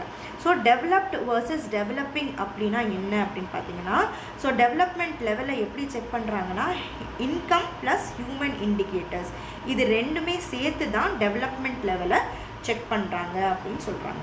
சரியா? ஓகே. ஸோ அடுத்தது growth without development. ஸோ வெறும் மக்கள் வந்து நல்லா சம்பாதிச்சுட்டு மட்டும்தான் இருக்காங்க, எந்த ஒரு குவாலிட்டியே இல்லை அப்படின்னா அது ஒரு நல்ல டெவலப்மெண்ட்டே, நல்ல க்ரோத்தே கிடையாது. Output can raise while poverty and inequality வந்து அப்படியே இருக்குது அப்படின்னா அந்த பர்டிகுலரான கண்ட்ரி க்ரோ ஆகுது பட் டெவலப்ட் ஆகலை அப்படின்னு அர்த்தம். இன்க்ளூசிவ் டெவலப்மெண்ட்ஸ்னால் எல்லாத்துலேயும் டெவலப்மெண்ட்ஸ் வரணும், எல்லா மக்களும் அந்த பர்டிகுலர் நாட்டில் நல்லபடியாக இருக்கணும். ஸோ என்ன பண்ணலாம் அப்படின்னா, நிறைய ஜாப் ஆப்பர்ச்சுனிட்டிஸை கொண்டு வரலாம், ஈக்விட்டி எல்லாருமே சமமாக இருக்கணும், ஹெல்த் வந்து எல்லாருக்கும் நல்லா இருக்கணும், எஜுகேஷன் எல்லாருக்கும் சமமாக இருக்கணும், சேஃப்டி வந்து எல்லாருக்குமே கிடைக்கணும். அப்படி இருந்துச்சுன்னா அது என்னென்ன அர்த்தம்? இன்க்ளூசிவ் டெவலப்மெண்ட் நடக்குது அப்படின்னு அர்த்தம். ஓகேவா? சஸ்டெயினபிலிட்டி லிங்க் அப்படின்னா ஒரு பர்டிகுலரான கண்ட்ரி வந்து டெவலப்மெண்ட் இருந்தால் தான் அந்த பர்டிகுலரான கண்ட்ரி வந்து சஸ்டெயினாக இருக்கும். ஓகேவா? வருங்காலத்துலேயும் வந்து அது நல்லபடியாக டெவலப் ஆகிக்கிட்டே போகும் அப்படின்னு சொல்கிறாங்க. Development must not compromise future generation. So நம்ம நல்லா டெவலப் ஆகணும் அப்படின்னா நம்ம ஃப்யூச்சர் ஜென்ரேஷனோட ரிசோர்ஸஸ் எல்லாம் நம்ம வந்து ஸ்பாயில் பண்ணக்கூடாது. எப்படிலாம் இப்போ நம்ம டெவலப் ஆகிட்டோன்னு காட்டுறதுக்காக நம்ம பொல்யூஷனை கொண்டு வரக்கூடாது, வாட்டர் ஏர் பொல்யூஷன்லாம் கொண்டு வந்தோம்னா நம்ம டெவலப் ஆகிடுவோம். ஆனால் வருங்காலத்தில் நம்மளோட ஜெனரேஷன் என்ன ஆகாது? டெவலப் ஆகாது, அவங்களுக்கு ஹெல்த் இஷ்யூஸ் நிறைய வரும். ஏன்? நம்ம வந்து வாழ்கிற என்வாயன்மெண்ட்டை நம்ம டெவலப்மெண்ட்டுக்காக அது வந்து டேமேஜ் பண்ணிட்டோம் அப்படின்னா ஃப்யூச்சரில் அவங்களுக்கு வந்துட்டு அந்த டெவலப்மெண்ட்டாக இருக்காது. ஸோ இப்போவும் டெவலப்மெண்ட்டாக இருக்கணும், ஃப்யூச்சர்லேயும் டெவலப்மெண்ட்டாக இருக்கணும். அந்த மாதிரியான ஒரு டெவலப்மெண்ட்டை தான் சஸ்டெயினபிள் டெவலப்மெண்ட் அப்படின்னு சொல்லுவோம். சரியா? Limits of GDP. So GDP வந்து எதனால் குறையுது அப்படின்னா அன்பெய்டு ஒர்க், நிறைய வேலை வாங்கிட்டு காசு கொடுக்காதது, ஒர்க் டிஸ்ட்ரிபியூஷன் சரியாக இல்லாதது, என்வாயன்மெண்ட்டை வந்துட்டு நம்ம டீக்ரேட் பண்ணுறதுனால நம்ம ஜிடிபியை குறைச்சிடுறோம். அதுக்கப்புறம் நிறைய என்ன சொல்கிறது, லெஷர், நிறைய அதிகமாக ஓய்வு எடுக்கிறது, ஒழுங்காக வேலை செய்யாமல் இருக்கிறது, இதெல்லாம் வந்துட்டு ஜிடிபியை குறைச்சிடும் அப்படின்னு சொல்கிறாங்க. சரியா? ஸோ அடுத்தது பாலிசி டேக்அவே. ஸோ எப்படி வந்துட்டு ஒரு பர்டிகுலர் பாலிசியை வந்து ஃப்ரேம் பண்ணுறாங்க அப்படின்னா ஜிடிபியும் இன்க்ரீஸ் ஆகணும், அது இல்லாமல் இந்த இண்டெக்ஸஸ் வேல்யூ இன்க்ரீஸ் ஆச்சுன்னா human development index, human development அதில் நடக்குதா, ஃபிசிக்கல் குவாலிட்டி ஆஃப் லைஃப் வந்து இன்க்ரீஸ் ஆகுதா, அப்புறம் நேஷ்னல் ஹாப்பினஸ் இண்டெக்ஸும் இருக்கா, தட் இஸ் இந்த இண்டெக்ஸஸ்லையும் நம்மளால் வந்து உயர்ந்து வர முடியுமா அப்படின்னு சொல்லிட்டு அந்த மாதிரியான பாலிசியை வந்து நம்ம வந்து கிரியேட் பண்ணணும்னு சொல்கிறாங்க. அந்த மாதிரியான பாலிசி தான் ஹாலிஸ்டிக் ப்ராக்ரஸ் கொடுக்கும், முழுசாக ப்ராக்ரஸ் கொடுக்கும் அப்படின்னு சொல்கிறாங்க. ஓகேவா? அடுத்தது வெல்பீன் பாஸ்கெட். வெல்பீன் பாஸ்கெட்னா ஒரு பர்டிகுலரான கண்ட்ரி நல்லபடியாக இருக்குது, நல்லபடியான ஒரு என்வாயன்மெண்ட்டில் இருக்குது அப்படின்னு சொல்லிட்டு நம்ம எப்போ சொல்லுவோம், அதில் health, education, income, environment, culture, governance இது எல்லாமே அந்த நாட்டில் வந்து நல்லா இருந்துச்சு அப்படின்னா அந்த கண்ட்ரி வந்து வெல்பீன் பாஸ்கெட்குள்ளே வரும் அப்படின்னு சொல்லுவோம். சரியா? ஸோ இந்த பர்டிகுலர் வெல்பீன் பாஸ்கெட் பாலிசி டேக்அவேஸ்லாம் எப்படி இருக்கணும், இதெல்லாம் வந்து மெயின்ஸ் ஆன்சர்ஸில் பயங்கரமாக ஹெல்ப்ஃபுல்லாக இருக்கும். இந்த இண்டெக்ஸில் இந்தியா எத்தனை ரேங்க்கில் இருக்குது, போன வருஷம் எத்தனை ரேங்க்கில் இருந்துச்சு, இப்போ எப்படி இருக்குது அப்படின்னு சொல்லி கம்பேர் பண்ணிலாம் நீங்கள் எழுதுனீங்கன்னா உங்கள் மெயின்ஸ் பேப்பர் மாஸாக இருக்கும். சரியா? அதுக்கப்புறமா குரூப் 2 குரூப் 4 எக்ஸாம்ஸில் நம்ம இந்தியா வந்து ஹெச்டிஐயில் எந்த ரேங்க்கில் இருக்குது அதெல்லாம் வந்து கேட்பாங்க. இப்போது ரீசெண்டாக கரண்ட் அஃபேர்ஸும் வந்து நிறைய இந்த இண்டெக்ஸஸ்க்கு சார்ந்து இந்த with regards to these indexes GDP வந்து கரண்ட் அஃபேர்ஸில் நிறைய கண்டென்ட் வரும். ஸோ அதெல்லாம் கூட நீங்கள் மைண்டில் வச்சுட்டு மெயின்ஸ் எக்ஸாம் எழுதும் போது அந்த பாயிண்ட்ஸ்லாம் நீங்கள் கொண்டு வரலாம். ஓகேவா? அடுத்தது கம்பேரிசனுக்கும் நம்மளுக்கு ரியல் ஜிடிபி பர் கேபிட்டா மேட்ரிக்ஸை வச்சு நம்ம ஒவ்வொரு கண்ட்ரியாக நம்ம வந்து கம்பேர் பண்ணி பார்த்துக்கலாம் அப்படின்னு சொல்கிறாங்க. அதுக்கப்புறம் bottom line high GDP strong human index இருந்துச்சு அப்படின்னா அந்த பர்டிகுலரான கண்ட்ரி வந்து மீனிங்ஃபுல்லாக இருக்குது, சஸ்டெயினபிள் டெவலப்மெண்ட்டில் போயிட்டுருக்கு அப்படின்னு அர்த்தம். ஸோ ஒரு கண்ட்ரி வந்து சஸ்டெயினபிள் டெவலப்மெண்ட் போயிட்டுருக்கு, சஸ்டெயினபிளாக டெவலப்ட் ஆகிட்டு இருக்குது அப்படின்னா அதோட ஜிடிபி எப்படி இருக்கும், ஹையாக இருக்கும். அதுவும் இல்லாமல் ஹியூமன் இண்டெக்ஸஸ்லேயும் அதோட ரேங்க் என்னவாக இருக்கும், மேலே இருக்கும். ஓகேவா? ஆல்ரைட். ஓகே. ஸோ அடுத்தது பார்த்திங்கன்னா developed versus under developed economies எப்படி இருக்குது, features, strength and weakness of Indian economy அப்படின்னு பார்க்க போகிறோம். சரியா? ஓகே. ஸோ டெவலப்ட் எக்கானமிஸ் பார்த்திங்கன்னா அதில் இண்டஸ்ட்ரியலைஸ்டாக இருப்பாங்க, அவங்க வந்து ரிசோர்ஸை வந்து ரொம்ப எஃபிஷியண்ட்டாக யூஸ் பண்ணுவாங்க, வேஸ்ட் பண்ண மாட்டாங்க, அவங்களோட பர் கேபிட்டா இன்கம் வந்து ஹையாக இருக்கும். Example USA, Canada, UK, France, Japan இவங்கெல்லாம் வந்துட்டு developed countries. Under developed countries பார்த்திங்கன்னா ரிசோர்ஸஸை வந்து யூஸே பண்ணியிருக்க மாட்டாங்க, ஓகே, ப்ராப்பராக யூஸ் பண்ணியிருக்க மாட்டாங்க, அண்டர் யூட்டிலைஸ்டாக இருக்கும், பர் கேபிட்டா இன்கம் வந்து கம்மியாக இருக்கும். Example sub Saharan Africa, Bangladesh, Myanmar, Indonesia, Pakistan இவங்கெல்லாம் வந்து அண்டர் டெவலப்ட் எக்கானமிஸ் அப்படின்னு சொல்லுவோம். நம்ம எந்த மாதிரியான எக்கானமிஸ் கொஞ்சம் கமெண்ட்டில் சொல்லுங்கள் பார்க்கலாம். ஓகேவா? ஆல்டர்னேட் டேர்ம்ஸ் பார்த்தீங்கன்னா டெவலப்டை அட்வான்ஸ் கண்ட்ரின்னு சொல்லுவோம், அண்டர் டெவலப்டை பேக்வேர்டு கண்ட்ரீஸ் அப்படின்னு சொல்லுவோம், ஆர் தேர்ட் வேர்ல்டு நேஷன்ஸ் அப்படின்னு சொல்லுவோம். இதெல்லாம் வந்துட்டு கீ பாயிண்ட்ஸ். ஓகேவா? அடுத்தது features of developed economy. So developed எக்கானமிஸில் என்ன ஃபீச்சர் இருக்குது, ஹை நேஷ்னல் இன்கம் இருக்குது, ஹை பர் கேபிட்டா இன்கம் இருக்குது, அவங்களோட ஸ்டாண்டர்ட் ஆஃப் லிவிங்னு எப்படி இருக்குது, ரொம்ப ஹையாக இருக்குது, அவங்களோட சோஷியல் சர்வீஸ் மக்களுக்கு ஈஸியாக, நிறைய மக்களுக்கு நிறைய சோஷியல் சர்வீசஸ் வந்து கிடைக்குது அப்படின்னு சொல்கிறாங்க. சரியா? அடுத்தது வந்து அவங்களோட எம்ப்ளாய்மெண்ட் பார்த்திங்கன்னா எல்லாருக்குமே வேலை இருக்கும், ப்ரொடக்டிவ் ரிசோர்ஸ் யூஸ், அவங்கக்கிட்ட இருக்கிற ரிசோர்ஸஸ், ஃபார் எக்ஸாம்பிள் நிறைய அவங்களுக்குள்ளே இருக்கிற நிறைய ரிசோர்ஸஸ் வந்து ரொம்ப எஃபெக்டிவாக வந்து அவங்க யூஸ் பண்ணுற மாதிரி இருக்குது அப்படின்னு சொல்கிறாங்க. ஓகேவா? அடுத்தது இண்டஸ்ட்ரியல் டாமினன்ஸ் அதிகமாக, நிறைய இண்டஸ்ட்ரீஸ் இருக்கும், ஹை டெக்னாலஜி அடாப்ஷன், நிறைய ஹை டெக்னாலஜிஸ்லாம் அவங்க யூஸ் பண்ணுவாங்க, ஹை கன்சப்ஷன், அர்பனைசேஷன், நிறைய சிட்டிஸ் அதிகமாக இருக்கும், க்ரோத் பார்த்திங்கன்னா ஸ்டேபிளாக இருக்கும். ஓகே, நிறைய என்ன சொல்கிறது, இயர் பை இயர் அவங்க வந்து வளர்ந்துக்கிட்டே இருப்பாங்க. அவங்களுக்குள்ள சோஷியல் ஈக்குவாலிட்டி இருக்கும், ஜெண்டர் ஈக்குவாலிட்டி இருக்கும், பாவர்ட்டி பார்த்திங்கன்னா ரொம்ப கம்மியாக இருக்கும், கவர்னன்ஸும் ரொம்ப நல்லா இருக்கும், பொலிட்டிக்கல் ஸ்டெபிலிட்டியும் ரொம்ப நல்லபடியாக இருக்கும். சரியா, இதெல்லாம் வந்து features of developed economies. India's global position பார்த்திங்கன்னா 7th by GDP, 3rd by PPP. Okay, India பார்த்திங்கன்னா G20யோட மெம்பராக இருக்குது. ஸோ இதெல்லாம் வந்து இந்தியாவோட ப்ரிவிலேஜஸ். ஓகேவா, நல்ல விஷயங்கள். ஓகேவா, இந்தியாவை பொறுத்தளவுக்கு.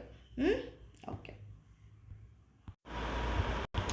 ஓகே ஸோ அடுத்தது பார்த்திங்கன்னா ஆவரேஜ் க்ரோத் பார்த்திங்கன்னா எப்படி இருக்கணும், அப்ராக்சிமேட்லி 7% இருந்துச்சு அப்படின்னா, தட் இஸ் ஆவரேஜ் க்ரோத் எப்போவுமே வந்து 7%-ஆக இருக்கணும். ஓகே, க்ரோத் வந்து கம்பேரிட்டிவ்லி போன வருஷம் பார்த்துட்டு வருது, இந்த வருஷம் வந்து அட்லீஸ்ட் 7% அந்த மாதிரி வந்து அப்ராக்சிமேட்டாக க்ரோத் ஆகிட்டே இருந்துச்சுன்னா அது சஸ்டெயின் அண்ட் ரிலேட்டிவ்லி ஸ்டேபிளாக இருந்துச்சு நிறைய வருஷத்துக்கு அப்படின்னா அது ஒரு சஸ்டெயின்டு க்ரோத் அப்படின்னு சொல்லுவோம். மிக்ஸ்ட் எக்கானமி அப்படின்னா என்னென்னா ப்ரைவேட் அண்ட் பப்ளிக் செக்டர்ஸ் ரெண்டுமே இருக்கணும். ஒரு நம்ம இப்போ பேசிகிட்டு இருக்கிறது யாரை பற்றி, நம்ம பேசிகிட்டு இருக்கிறது டெவலப்டு கண்ட்ரீஸை பற்றி. ஸோ அங்கே வந்து எப்போவுமே எக்கானமி மிக்ஸ்டாக இருக்கும், கோஎக்ஸிஸ்ட் ஆகும், பப்ளிக் செக்டர்ஸ், ப்ரைவேட் செக்டர்ஸ். அப்புறம் strong scope for PPP, that is public private partnership வந்து நிறைய இருக்கும் அதில். அதுக்கப்புறமா அக்ரிகல்ச்சர்ஸ் ரோல் பார்த்திங்கன்னா 60% பீப்புள் மோஸ்ட்லி வந்து அக்ரிகல்ச்சர் மேலே டிபெண்ட் ஆகிருப்பாங்க. ஸோ பேசிக்கலி இந்த ட்ரெண்ட்ஸ் எல்லாமே ஆவரேஜ் க்ரோத், மிக்ஸ்ட் எக்கானமி, இதெல்லாம் வந்து இந்தியாவோட எக்கனாமிக் ஃபீச்சர்ஸை பற்றி பேசிகிட்டு இருக்கோம். ஓகேவா, இந்தியாவோட எக்கனாமிக் ஃபீச்சர்ஸ் தான் இது. ஏன்னா லாஸ்ட் ஸ்லைடில் நம்ம இந்தியா வந்து G20யோட மெம்பர் அதெல்லாம் பார்த்தோம் இல்லையா. ஸோ இந்தியாவோட ஆவரேஜ் க்ரோத் என்ன இருக்குது, 7% இருக்குது, சஸ்டெயின்டாக இருக்குது. India is not a developed nation, India is a developing economy அப்படின்னு சொல்லுவோம், டெவலப்பிங் நேஷன். ஸோ நிறைய வருஷமாக வந்து ஒரு ஸ்டேபிள் எக்கானமியாக தான் இருக்குது. எஸ்பெஷலி இந்தியாவில் பார்த்திங்கன்னா அக்ரிகல்ச்சரோட ரோல் வந்து ரொம்ப நல்லா இருக்குது. 60% பீப்புள் வந்து அக்ரிகல்ச்சர் மேலே தான் டிபெண்ட் பண்ணுறாங்க. இந்த 60% வந்து 17% ஆஃப் ஜிடிபிக்கு கான்ட்ரிபியூட் பண்ணுது. சரியா, அதுக்கப்புறமா green and evergreen revolution raised output. So இந்த மாதிரி க்ரீன் ரெவல்யூஷன், எவர்க்ரீன் ரெவல்யூஷன் சொல்லிட்டு அக்ரிகல்ச்சரல் ரெவல்யூஷன்னால் நிறைய அக்ரிகல்ச்சர்லேருந்து அவுட்புட் வந்திருக்கு அப்படின்னு சொல்கிறாங்க. அடுத்த பாயிண்ட் பார்த்திங்கன்னா agri exports add forex. So agricultural exports வந்து ஃபாரின் ட்ரேடுக்கும் ஹெல்ப் பண்ணுது அப்படின்னு சொல்கிறாங்க. ஸோ என்னென்ன எக்ஸ்போர்ட் பண்ணுறாங்க, fruits, vegetables, spice, oil, tobacco, hides, இது எல்லாமே வந்துட்டு எக்ஸ்போர்ட் பண்ணுறாங்க. மசாலாலாம், எண்ணெய், புகையிலை, இதெல்லாம் வந்து நிறைய எக்ஸ்போர்ட் பண்ணுறாங்க. அதுக்கப்புறமா ஒரு இமர்ஜிங் மார்க்கெட்டாக இருக்குது, ஒரு நல்ல மார்க்கெட்டாக இருக்குது பிஸ்னஸ் பண்ணுறதுக்காக இந்தியா. ஓகேவா, ஏன் அப்படின்னா stable GDP growth attracted FDI and FII. எஃப்டிஐனா foreign direct investment. So foreign direct இன்வெஸ்ட்மெண்ட்லாம் வந்து நல்ல ஒரு எக்கானமி இருக்கிறதுனால தான் ஃபாரின் இன்வெஸ்ட்மெண்ட்லாம் இந்தியாவுக்குள்ளே வருது. இன்னும் ஃப்யூச்சரில் ரொம்ப நல்ல பொட்டென்ஷியல் இருக்குது இந்தியாவுக்கு அப்படின்னு சொல்கிறாங்க. சரியா, ஸோ நம்ம இந்த ஸ்லைட்ஸில் என்ன பார்த்தோம், டெவலப்ட் நேஷன்ஸ்னால் என்னன்னு பார்த்தோம், அண்டர் டெவலப்ட் நேஷன்ஸ்னால் என்னன்னு பார்த்தோம், இந்தியாவோட ஃபீச்சர்ஸ் என்ன, இந்தியாவோட எக்கானமியோட ஸ்ட்ரென்த் என்ன, வீக்னஸ் என்ன அப்படின்னு பார்த்துட்டு இருக்கோம். சரியா, ஸோ ஓகே, இப்போது அடுத்த ஸ்லைடு பார்த்தீங்கன்னா emerging economy status among top global performers in key years. So நிறைய வருஷத்தில் பார்த்தீங்கன்னா இந்தியன் எக்கானமி வந்து டாப் குளோபல் பர்ஃபார்மர்ஸ் கூட தான் இருக்குது அப்படின்னு சொல்கிறாங்க. ஃபாஸ்ட் க்ரோயிங் எக்கானமி 2016-17 ஏன்னா 7.1 ஜிடிபி க்ரோத் இருந்தது ஓவரால். அதுக்கப்புறம் சைனாக்கு அப்புறமா ரொம்ப நல்லா க்ரோ ஆகிற எக்கானமி இந்தியன் எக்கானமியாக இருந்துச்சு. அடுத்தது வந்து சர்வீஸ் செக்டார் வந்துட்டு IT, BPO, other tech services இதெல்லாம் வந்து மேஜர் ஜிடிபிக்கு கான்ட்ரிபியூட் பண்ணுற செக்டர்ஸ். ஓகேவா? Global footprint expanded. So நிறைய இடத்துல வந்து இந்தியன் செக்டார்ஸ் வந்து பரவி that is global, that is world லெவலில் இந்தியாவோட கான்ட்ரிபியூஷன், இந்தியா வந்து நிறைய இடத்துல வந்து குளோபல் ஃபுட் பிரிண்ட் அப்படின்னா நிறைய இடத்துல இந்தியன் கம்பெனிஸ்லாம் எக்ஸ்பேண்ட் பண்ணாங்க அப்படின்னு சொல்கிறாங்க. ஓகே, அடுத்தது rising domestic consumption, better living standard. So living standard வந்து இந்தியன் பீப்புளோட லிவிங் ஸ்டாண்டர்ட் கொஞ்சம் இன்க்ரீஸ் ஆகிடுச்சு, நல்ல விதத்தில் சேஞ்ச் ஆகிடுச்சு, லைஃப் ஸ்டைல்லாம் நல்ல விதத்தில் சேஞ்ச் ஆகி நிறைய டிமாண்டை வந்து பூஸ்ட் பண்ணுது. ஸோ எல்லோரும் வந்து நல்ல வாழ்க்கை வாழ ஆரம்பிச்சிட்டாங்கன்னா ப்ராடக்ட் சர்வீஸ்க்கு டிமாண்ட் அதிகமாகும் இல்லையா? ஸோ அதனால் அதுவும் வந்துட்டு இந்தியாவோட க்ரோத்துக்கு தான் ஹெல்ப்ஃபுல்லாக இருந்துச்சு. நிறைய அர்பனைசேஷன், நிறைய சிட்டிஸ்லாம் உருவாக ஆரம்பிச்சிருச்சு. அதனால் லைக் கனெக்டிவிட்டி நிறைய, தட் இஸ் ஒரு சிட்டிலேருந்து இன்னொரு சிட்டிக்கு ரோடுவேஸ், ரயில்வேஸ்லாம் கண்டக்ட் பண்ண ஆரம்பிச்சிட்டாங்க. எஜுகேஷன் இம்ப்ரூவ் ஆகிருக்கு, ஹெல்த் இம்ப்ரூவ் ஆகிருக்கு. இதெல்லாம் வந்து ஒரு நாட்டுக்கு, ஒரு சிட்டிக்கு வந்து நல்ல க்ரோத் கொடுத்துருக்கு. ஸோ அதனால் இந்த மாதிரி இம்ப்ரூவ் ஆனாலே ஜிடிபி வந்து இன்க்ரீஸ் ஆகும் அப்படின்னு சொல்கிறாங்க. அப்புறம் மேக்ரோ ஸ்டெபிலிட்டி அப்படின்னா என்னென்னா, economic survey portrait India as heaven for macro stability, resilience and optimism. So இந்த மாதிரி வந்து எக்கனாமிக் சர்வேல பார்த்தீங்கன்னா India is a heaven for macro. So macro stability அப்படின்னாலே ஓவரால் ஸ்டெபிலிட்டி, கண்ட்ரியில் வந்து ஓவராலாக பார்த்தீங்கன்னா நல்ல ஸ்டெபிலிட்டி இருக்குது அப்படின்னு சொன்னால் அந்த பர்டிகுலர் கண்ட்ரி வந்து மேக்ரோ ஸ்டேபிள் அப்படின்னு சொல்லுவாங்க. அண்ட் ரெசைலியன்ஸ் அண்ட் ஆப்டிமிசம் அப்படின்னா ஃப்யூச்சரில் ரொம்ப நல்லா டெவலப் ஆகக்கூடிய ஒரு கண்ட்ரி அப்படின்னு எக்கனாமிக் சர்வே வந்து இந்தியாவுக்கு சொல்கிறாங்க. இந்த பாயிண்ட் வந்து ரொம்ப இம்பார்ட்டண்ட். சரியா? ஸோ நிறைய இன்ஃப்ளேஷனாக இருக்கட்டும், எம்ப்ளாய்மெண்ட் இருக்கட்டும், க்ரோத் ரேட் இருக்கட்டும், ஃபிஸ்கல் டெஃபிசிட், அதெல்லாம் பற்றிலாம் நம்ம பார்ப்போம். அது எல்லாமே வந்து சஸ்டெயினபிள் லிமிட்ஸ்குள்ளே இருக்கிற ஒரு கண்ட்ரியை வந்து மேக்ரோ ஸ்டேபிள் கண்ட்ரி அப்படின்னு சொல்லுவோம். சரியா? ஸோ அந்த ஃபிஸ்கல் டெஃபிசிட்னா என்ன மேம், அதெல்லாம் வந்து நம்ம பார்ப்போம். சரியா? இது ரொம்ப ரொம்ப பேசிக்கான ஒரு இம்பார்ட்டண்ட்டான ஒரு சாப்டர், கிளாஸ் 11 இந்தியன் எக்கானமி. சரியா? ஓகே, அடுத்தது டெமோகிராஃபிக் டெவிடெண்ட் பார்த்தீங்கன்னா நிறைய large young skilled work force வந்துட்டு க்ரோத்துக்கு ஃபியூலாக இருக்காங்க. நிறைய இந்தியாவில் பார்த்தீங்கன்னா பாப்புலேஷனே வந்து யங் பாப்புலேஷன், ஓகேவா, இளைஞர்கள் வந்து அதிகமாக இருக்கிறதுனால க்ரோத் வந்து நல்லா இருக்கும் அப்படின்னு சொல்கிறாங்க. இன்வெஸ்ட்மெண்ட் அண்ட் அவுட் சோர்சிங்கும் நல்லா, தட் இஸ் ஒரு இன்வெஸ்ட்மெண்ட் பண்ணால் நல்ல பெனிஃபிட் கிடைக்கிற ஒரு இடம் வந்து இந்தியா அப்படின்னு சொல்கிறாங்க. இந்தியாவில் இன்வெஸ்ட் பண்ணலாம், இந்தியாவிலேருந்து அவுட் சோர்ஸ் பண்ணலாம், இந்தியாவில் இருக்கிற யூத்தை வந்து நிறைய இடத்துல வேலைக்கு கொடுக்கலாம். அந்த மாதிரியான ஹியூமன் ரிசோர்ஸ் வந்து நம்ம இந்தியாவில் இருக்குது. ஏன்னா எல்லாருமே எப்படி இருக்காங்க, ரொம்ப யங்காக இருக்காங்க, யங் பாப்புலேஷன் லார்ஜாக இருக்குது. ஓகேவா? வீக்னஸ்லெஸ்னால் என்ன அப்படின்னு பார்த்தோம்னா, நம்மளோட பாப்புலேஷன் வந்து ரொம்ப பெருசாக இருக்குது, லார்ஜ் பாப்புலேஷன் இருக்கிறதுனால அது நம்மளுக்கு வந்து க்ரோத்துக்கு ஒரு வீக்னஸாக இருக்குது. High absolute number strain job. So நிறைய பேர் இருக்கிறதுனால ஜாப் வந்துட்டு குறையுது அப்படின்னு சொல்கிறாங்க. சர்வீசஸ் ஒழுங்காக இல்லை, கொஞ்சம் இன்ஃப்ராஸ்ட்ரக்சரும் இன்னும் கொஞ்சம் நல்லா இருக்கணும் இன்ஃப்ராஸ்ட்ரக்சர்.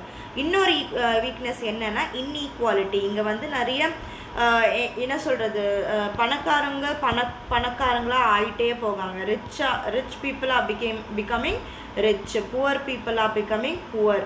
ஸோ இந்த இன்இக்வாலிட்டி இருக்குது, பாவர்ட்டியும் எக்ஸிஸ்ட் ஆகுது அப்படின்னு சொல்கிறாங்க. அதுவும் ஒரு வீக்னஸாக இருக்குது. Top end concentration, many still நிறைய பேர் பிலோ பாவர்ட்டி லைன்லேயே இருக்காங்க. ரிச் கெட் ரிச்சர், புவர் வந்து புவரராக இருக்காங்க அப்படின்னு சொல்கிறாங்க. அதுவும் இல்லாமல் இன்னொரு வீக்னஸ் ரைசிங் எசென்ஷியல் ப்ரைஸ், எப்போ பார்த்தாலும் விலை உயர்வு ஆகிக்கிட்டே இருக்குது. அது ஒரு பெரிய ஹர்டலாக இருக்குது, பெரிய கஷ்டமாக இருக்குது. நடுத்தர் தட் இஸ் மிடில் கிளாஸ் பீப்புளுக்கு வந்து ரொம்ப ரொம்ப கஷ்டமாக இருக்குது. In basics hurt real income despite GDP growth. GDP இருந்தாலும் இது எல்லாமே, ஜிடிபி க்ரோத் இருந்தாலுமே இது எல்லாம் இருக்கிறதுனால மிடில் கிளாஸ் பீப்புளுக்கு ரொம்ப கஷ்டமான வாழ்க்கை இருக்குது. குவாலிட்டி ஆஃப் லைஃப் வந்து குறையுது அப்படின்னு சொல்கிறாங்க. சரியா, வீக்னஸஸும் பார்த்தாச்சு, ஸ்ட்ரென்த்ஸும் பார்த்தாச்சு. இப்போ டெமோகிராஃபிக் ட்ரெண்ட்ஸ் எப்படி இருக்குது இந்தியாவில் அப்படின்னு நம்ம பார்ப்போம். ஸோ டெமோகிராஃபிக் ட்ரெண்ட்ஸ் அப்படின்னா refers to pattern and changes in population. Okay, pattern and changes in population, அதுதான் வந்து டெமோகிராஃபிக் ட்ரெண்ட்ஸ். ஓகேவா? So purchasing prices and purchasing power பார்த்தீங்கன்னா, ஒரு நிமிஷம், prices and purchasing power, essential price has எப்போவுமே எப்படி இருக்குது, ப்ரைஸ் வந்துட்டு ஸ்டெடியாக வந்து இன்க்ரீஸ் ஆகிட்டே போகுது. எல்லா பார்த்துக்கோங்க. லைக் ஃபார் எக்ஸாம்பிள் வெஜிடபிள்ஸே எடுத்துக்கிட்டோம்னா, முதல்ல வந்து தக்காளி வெங்காயம்லாம் முதல்ல நம்ம பேரண்ட்ஸோட டைமில் வந்து ஒரு 2 ரூபா கிலோ, 1 ரூபா கிலோன்னு வாங்கிட்டு இருந்தாங்க. அதுக்கப்புறம் அப்படியே ப்ரைஸ் வந்து எப்படி ஆகிட்டுருக்கு, ஸ்டெடியாக இன்க்ரீஸ் ஆகிட்டே தான் இருக்குது. Eroding real incomes hurts the poor most. So இந்த வந்து ப்ரைஸ் ரைஸ் ஆகிட்டே இருக்கிறதுனால யாரை ரொம்ப பாதிக்குது, ஏழை மக்களை தான் ரொம்ப பாதிக்குது அப்படின்னு சொல்கிறாங்க.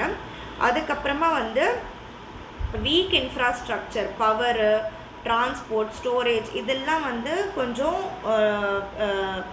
கம்மியாக தான் இருக்குது. ரிமெயின் இன்அடிக்வேட் டிஸ்பைட் ப்ராக்ரெஸ் ஆகிருக்கு, பட் இன்னும் பத்தலை அப்படின்னு சொல்கிறாங்க. அதுக்கப்புறமா வந்து ஜாப்லெஸ் க்ரோத் அப்படின்னா நிறைய பேர் இருக்காங்க, பட் என்ன படிச்சிருக்காங்களோ அதுக்கு வேலை அவங்களுக்கு இல்லை. நிறைய யூத்துக்கு வந்து ஆப்பர்ச்சுனிட்டிஸ் கிடைக்கிறது இல்லை அப்படின்னு சொல்கிறாங்க. அதுவும் இல்லாமல் டெக்னாலஜிஸ், அக்ரிகல்ச்சர்லேயும் சரி, சின்ன இண்டஸ்ட்ரீஸ்லேயும் சரி, நம்ம யூஸ் பண்ணுற டெக்னாலஜி அவுட்டேட்டடாக இருக்குது. ப்ரொடியூஸ் பண்ணுற ப்ரொடக்டிவிட்டியும் கம்மியாக இருக்குது அப்படின்னு சொல்கிறாங்க. டெமோகிராஃபி பார்த்திங்கன்னா எப்படி இருக்குது அப்படின்னு பார்த்தீங்கன்னா, சைஸு, க்ரோத் ரேட் இதெல்லாம் வந்து டெமோகிராஃபி அப்படின்னா என்னது, எவ்வளோ வளர்ந்துருக்காங்க, என்ன டெத் ரேஷியோ, என்ன பர்த் ரேஷியோ, டென்சிட்டி, ஒரு பர்டிகுலர் ஏரியாவில் எத்தனை மக்கள் வாழ்கிறாங்க, செக்ஸ் ரேஷியோ எப்படி இருக்குது, லைஃப் எக்ஸ்பெக்டன்சி எப்படி இருக்குது, அதெல்லாம் வந்துட்டு ட்ராக் பண்ணிக்கிட்டே இருந்தால் தான் நம்ம வந்து அதுக்கு ஏற்ற மாதிரி எக்கனாமிக்கலாக க்ரோ ஆக முடியும் அப்படின்னு சொல்கிறாங்க. ஓகேவா? அடுத்தது பார்த்திங்கன்னா, இப்போ தான் வந்து டெமோகிராஃபிக் ட்ரெண்ட்ஸை பற்றி பார்க்க போகிறோம். பாப்புலேஷன் மைல்ஸ்டோன் பார்த்திங்கன்னா, முதல்ல ஒரு 100 இயர்ஸில், தட் இஸ் 100 இயர்ஸ்க்கு முன்னாடிலேருந்து இப்போ பார்த்தோம்னா, ஃபார் எக்ஸாம்பிள் இப்போ என்னது 2025, சரியா, இந்த புக் வரப்போ 2020 இருந்துச்சுன்னு வச்சுக்கோங்க. தட் இஸ் ஒரு 100 வருஷத்துக்கு முன்னாடி 1920 பார்த்தீங்கன்னா, 1920 வந்து 1921 இருந்து 2021 வரைக்கும் ஒரு 100 இயர்ஸில் பார்த்தீங்கன்னா குவாட்ராபிட், தட் இஸ் 4 times அதிகமாக பாப்புலேஷன் ஆயிடுச்சு அப்படின்னு சொல்கிறாங்க. ஸோ இந்த வருஷம் 1921 இருந்து 2021 பார்த்தீங்கன்னா எத்தனை 4 times பாப்புலேஷன் க்ரோத் ஆகிருக்கு அப்படின்னு சொல்கிறாங்க. அதை இந்த பீரியடு என்ன அப்படின்னு சொல்கிறாங்கன்னா கிரேட் டிவைட் அப்படின்னு சொல்கிறாங்க. என்ன சொல்கிறாங்க? கிரேட் டிவைட் பீரியட் அப்படின்னு சொல்கிறாங்க. 1951 பார்த்தீங்கன்னா ஸ்மால் டிவைட் அப்படின்னு சொல்கிறாங்க. 1961 பார்த்தீங்கன்னா பாப்புலேஷன் எக்ஸ்ப்ளோஷன் பீரியட் சொல்கிறாங்க. 2001 வந்து கிராஸ்ட் 100 crores. 2011 பீரியட் வந்து யூத் சர்ஜ் அப்படின்னு சொல்கிறாங்க. இது ரொம்ப ரொம்ப இம்பார்ட்டண்ட். ஓகேவா? இப்படி தான் பாப்புலேஷன் க்ரோ ஆகிருக்கு. ஏன் அப்படின்னு பார்த்தீங்கன்னா 2020 தட் இஸ் 1921 பீரியடில் பார்த்தீங்கன்னா 1921 இப்போது கம்பேர் பண்ணோம்னா பாப்புலேஷன் வந்து 4 மடங்கு அதிகமாகிருக்கு. அதுக்கப்புறமா வந்து 1951 அந்த பீரியட் அப்போ 1951 to 1961 இந்த பீரியடில் வந்து பாப்புலேஷன் க்ரோத் வந்து கொஞ்சம் கம்மியாக இருந்துச்சு. அதுக்கப்புறமா திருப்பி 1961 ஹை தட் இஸ் பாப்புலேஷன் வந்து ரொம்ப ரொம்ப இன்க்ரீஸ் ஆகிடுச்சு. 2001 அப்போது 100 crore பாப்புலேஷன் இந்தியாவில் இருந்திருக்கு அப்படின்னு சொல்கிறாங்க. அது மட்டும் இல்லாமல் 2001 வந்து யூத் சர்ஜ் அப்படின்னு சொல்கிறாங்க. ஏன் அப்படின்னா 2001 எடுத்த சென்சஸ் படி நிறைய வந்து யங் பீப்புள் தட் இஸ் யுவாக்கள் நிறைய யூத் வந்து இருக்காங்க. இந்தியாவோட பாப்புலேஷனில் நிறைய பேர் வந்து யூத்தாக இருக்காங்க அப்படின்னு சொல்லியிருக்காங்க. சரியா, இது வந்து பாப்புலேஷன் மைல்ஸ்டோன் இந்தியாவோட டெமோக்ராஃபிக் ட்ரெண்டில். அடுத்தது வந்து பர்த் அண்ட் டெத் ரேட்ஸ் பார்த்திங்கன்னா பர்த் ரேட் வந்து குறைஞ்சிருச்சு. முன்னாடியிலேருந்து 1951 2001 வரைக்கும் பர்த் ரேட் வந்து அப்படியே குறைஞ்சிருச்சு. அதனால தான் பாப்புலேஷன் எக்ஸ்ப்ளோஷன் ஆகிடுச்சு, பாப்புலேஷன் அதிகமாகிடுச்சு அப்படின்னு சொல்கிறாங்க. டெத் ரேட்டும் குறைஞ்சிருக்கு பாருங்கள், 27.4 7.1 வந்திருக்கு. கேரளாவில் தான் லோவஸ்ட் பர்த் ரேட்டாக இருக்குது. ஓகேவா, யூபியில் ஹையஸ்ட் பர்த் ரேட்டாக இருக்குது. ஓகேவா, வெஸ்ட் பெங்காலில் வந்து லோவஸ்ட் டெத் ரேட்டாக இருக்குது. ஒடிசாவில் ஹையஸ்ட்டாக இருக்குது. சரியா, so BIMRU states show very high growth. இந்த BIMRU இது என்ன, BIMARU இது என்னென்ன ஸ்டேட்ஸ்ன்னு நீங்களே கெஸ் பண்ணி எனக்கு கமெண்ட் செக்ஷனில் சொல்லுங்கள். ஓகேவா, இந்த ஸ்டேட்ஸில் பார்த்தீங்கன்னா க்ரோத் ரேட் வந்து வெரி வெரி ஹையாக இருக்குது. நிறைய வந்து குழந்தைங்க பிறக்கிறாங்க அப்படின்னு சொல்கிறாங்க. சரியா, இந்த BIMARU என்றது எந்த ஸ்டேட்ஸ் அப்படின்னு சொல்லிட்டு எனக்கு கமெண்ட் செக்ஷனில் சொல்லுங்கள். நீங்கள் ஆக்டிவாக கவனிக்கிறீங்களா இல்லையான்னு எனக்கு அதில் தான் தெரியும். சரியா, செக்ஸ் ரேஷியோ பார்த்தீங்கன்னா ஓவராலாக வந்து 946 இருக்குது. நான் எப்போது 1951 940 இருக்குது 2011. பெருசாக எந்த ஒரு டிஃப்ரென்ஸும் இல்லை. செக்ஸ் ரேஷியோ மெயின்டைன் ஆகிட்டே வருது. பெஸ்ட்டு பார்த்தீங்கன்னா கேரளாவில் இருக்குது, லோவஸ்ட் பார்த்தீங்கன்னா ஹரியானாவில் இருக்குது. இதெல்லாம் ரொம்ப இம்பார்ட்டண்ட்டான ஃபேக்சுவல் கொஸ்டின்ஸ். உங்களுக்கு செக்ஸ் ரேஷியோனா என்னன்னு தெரியும்னு நம்புகிறேன். ஓகேவா, ஸோ செக்ஸ் ரேஷியோனா என்ன அப்படின்னு பார்த்தீங்கன்னா number of females per 1000 males. ஓகேவா, number of females per 1000 males அப்படின்னா அதுதான் வந்து செக்ஸ் ரேஷியோ. ஓகேவா, ஸோ இதை நான் ஃபார்முலா படியாக எழுதுகிறேன் உங்களுக்கு. 1 minute. ஸோ செக்ஸ் ரேஷியோட ஃபார்முலா பார்த்தீங்கன்னா இது நோட் டவுன் பண்ணிக்கோங்க. Number of females by number of males into 1000 பண்ணிட்டோம் அப்படின்னா இது என்ன கொடுக்கும், நம்மளுக்கு செக்ஸ் ரேஷியோ கொடுக்கும். Okay, for example 950 girl childs பிறக்கிறாங்க for every 1000 boy babies. Girl babies வந்து ஒரு 1000 பாய் பேபிஸ் பிறந்தாங்கன்னா அதே டைமில் 950 கேர்ள் பேபிஸ் பிறக்கிறாங்க அப்படின்னு சொல்கிறாங்க. ஓகேவா, இது அப்போது செக்ஸ் ரேஷியோ என்னவா இருக்கும், 950 இருக்கும். ஓகேவா, புரியுதுன்னு நம்புகிறேன். ஸோ அடுத்தது பார்த்தீங்கன்னா life expectancy and literacy. Life expectancy பார்த்தீங்கன்னா இன்க்ரீஸ் தான் ஆகிருக்கு 32 இயர்ஸ்லேருந்து 63 இயர்ஸ் வரைக்கும். அப்புறம் லிட்ரஸி பார்த்தீங்கன்னா 74% கிட்ட இருக்குது. ஓவராலாக மேல் லிட்ரஸி தட் இஸ் எத்தனை ஆண்கள் படிச்சிருக்காங்கன்னா 82.1. ஃபீமேல் லிட்ரஸி பார்த்திங்கன்னா 65.5 தான் இருக்குது. இன்னும் டெவலப்ட் நேஷனை கம்பேர் பண்ணும்போது கம்மியாக தான் இருக்குது ஃபீமேல் லிட்ரஸி. இது நம்ம வந்து என்ன பண்ணணும், இன்க்ரீஸ் பண்ணணும். அடுத்தது வந்து பாப்புலேஷன் டென்சிட்டி பார்த்திங்கன்னா ரொம்ப 1951 வந்து 117 பீப்புள் இருந்தாங்க பர் ஸ்கொயர் கிலோமீட்டருக்கு. இப்போ எவ்வளோ இருக்காங்க, 382 இருக்காங்க. ஹையஸ்ட் எங்கே இருக்காங்கன்னா பீகாரில், நெக்ஸ்ட் வந்து வெஸ்ட் பெங்காலில் இருக்காங்க. லோவஸ்ட் வந்து அருணாச்சல் பிரதேஷில் வெறும் 17 இருக்காங்க. தட் இஸ் லோவஸ்ட்னால் அங்கே இருக்கிற ஒரு சின்ன கிராமத்தில் எடுத்து பார்த்து சொல்லியிருக்காங்க. ஸோ இதெல்லாம் ரொம்ப இம்பார்ட்டண்ட்டான ஃபேக்சுவல் கொஷின்ஸ்ப்பா. டெஃபினட்டாக உங்களுக்கு மெயின்ஸுக்கும் ப்ரிலிம்ஸ்க்கும் ஃபேக்சுவல் கொஷின்ஸ்க்கும் ரொம்ப இம்பார்ட்டண்ட்டான பாயிண்ட்ஸ் இது. தயவு செஞ்சு இதெல்லாம் மெமரைஸ் பண்ணிக்கோங்க.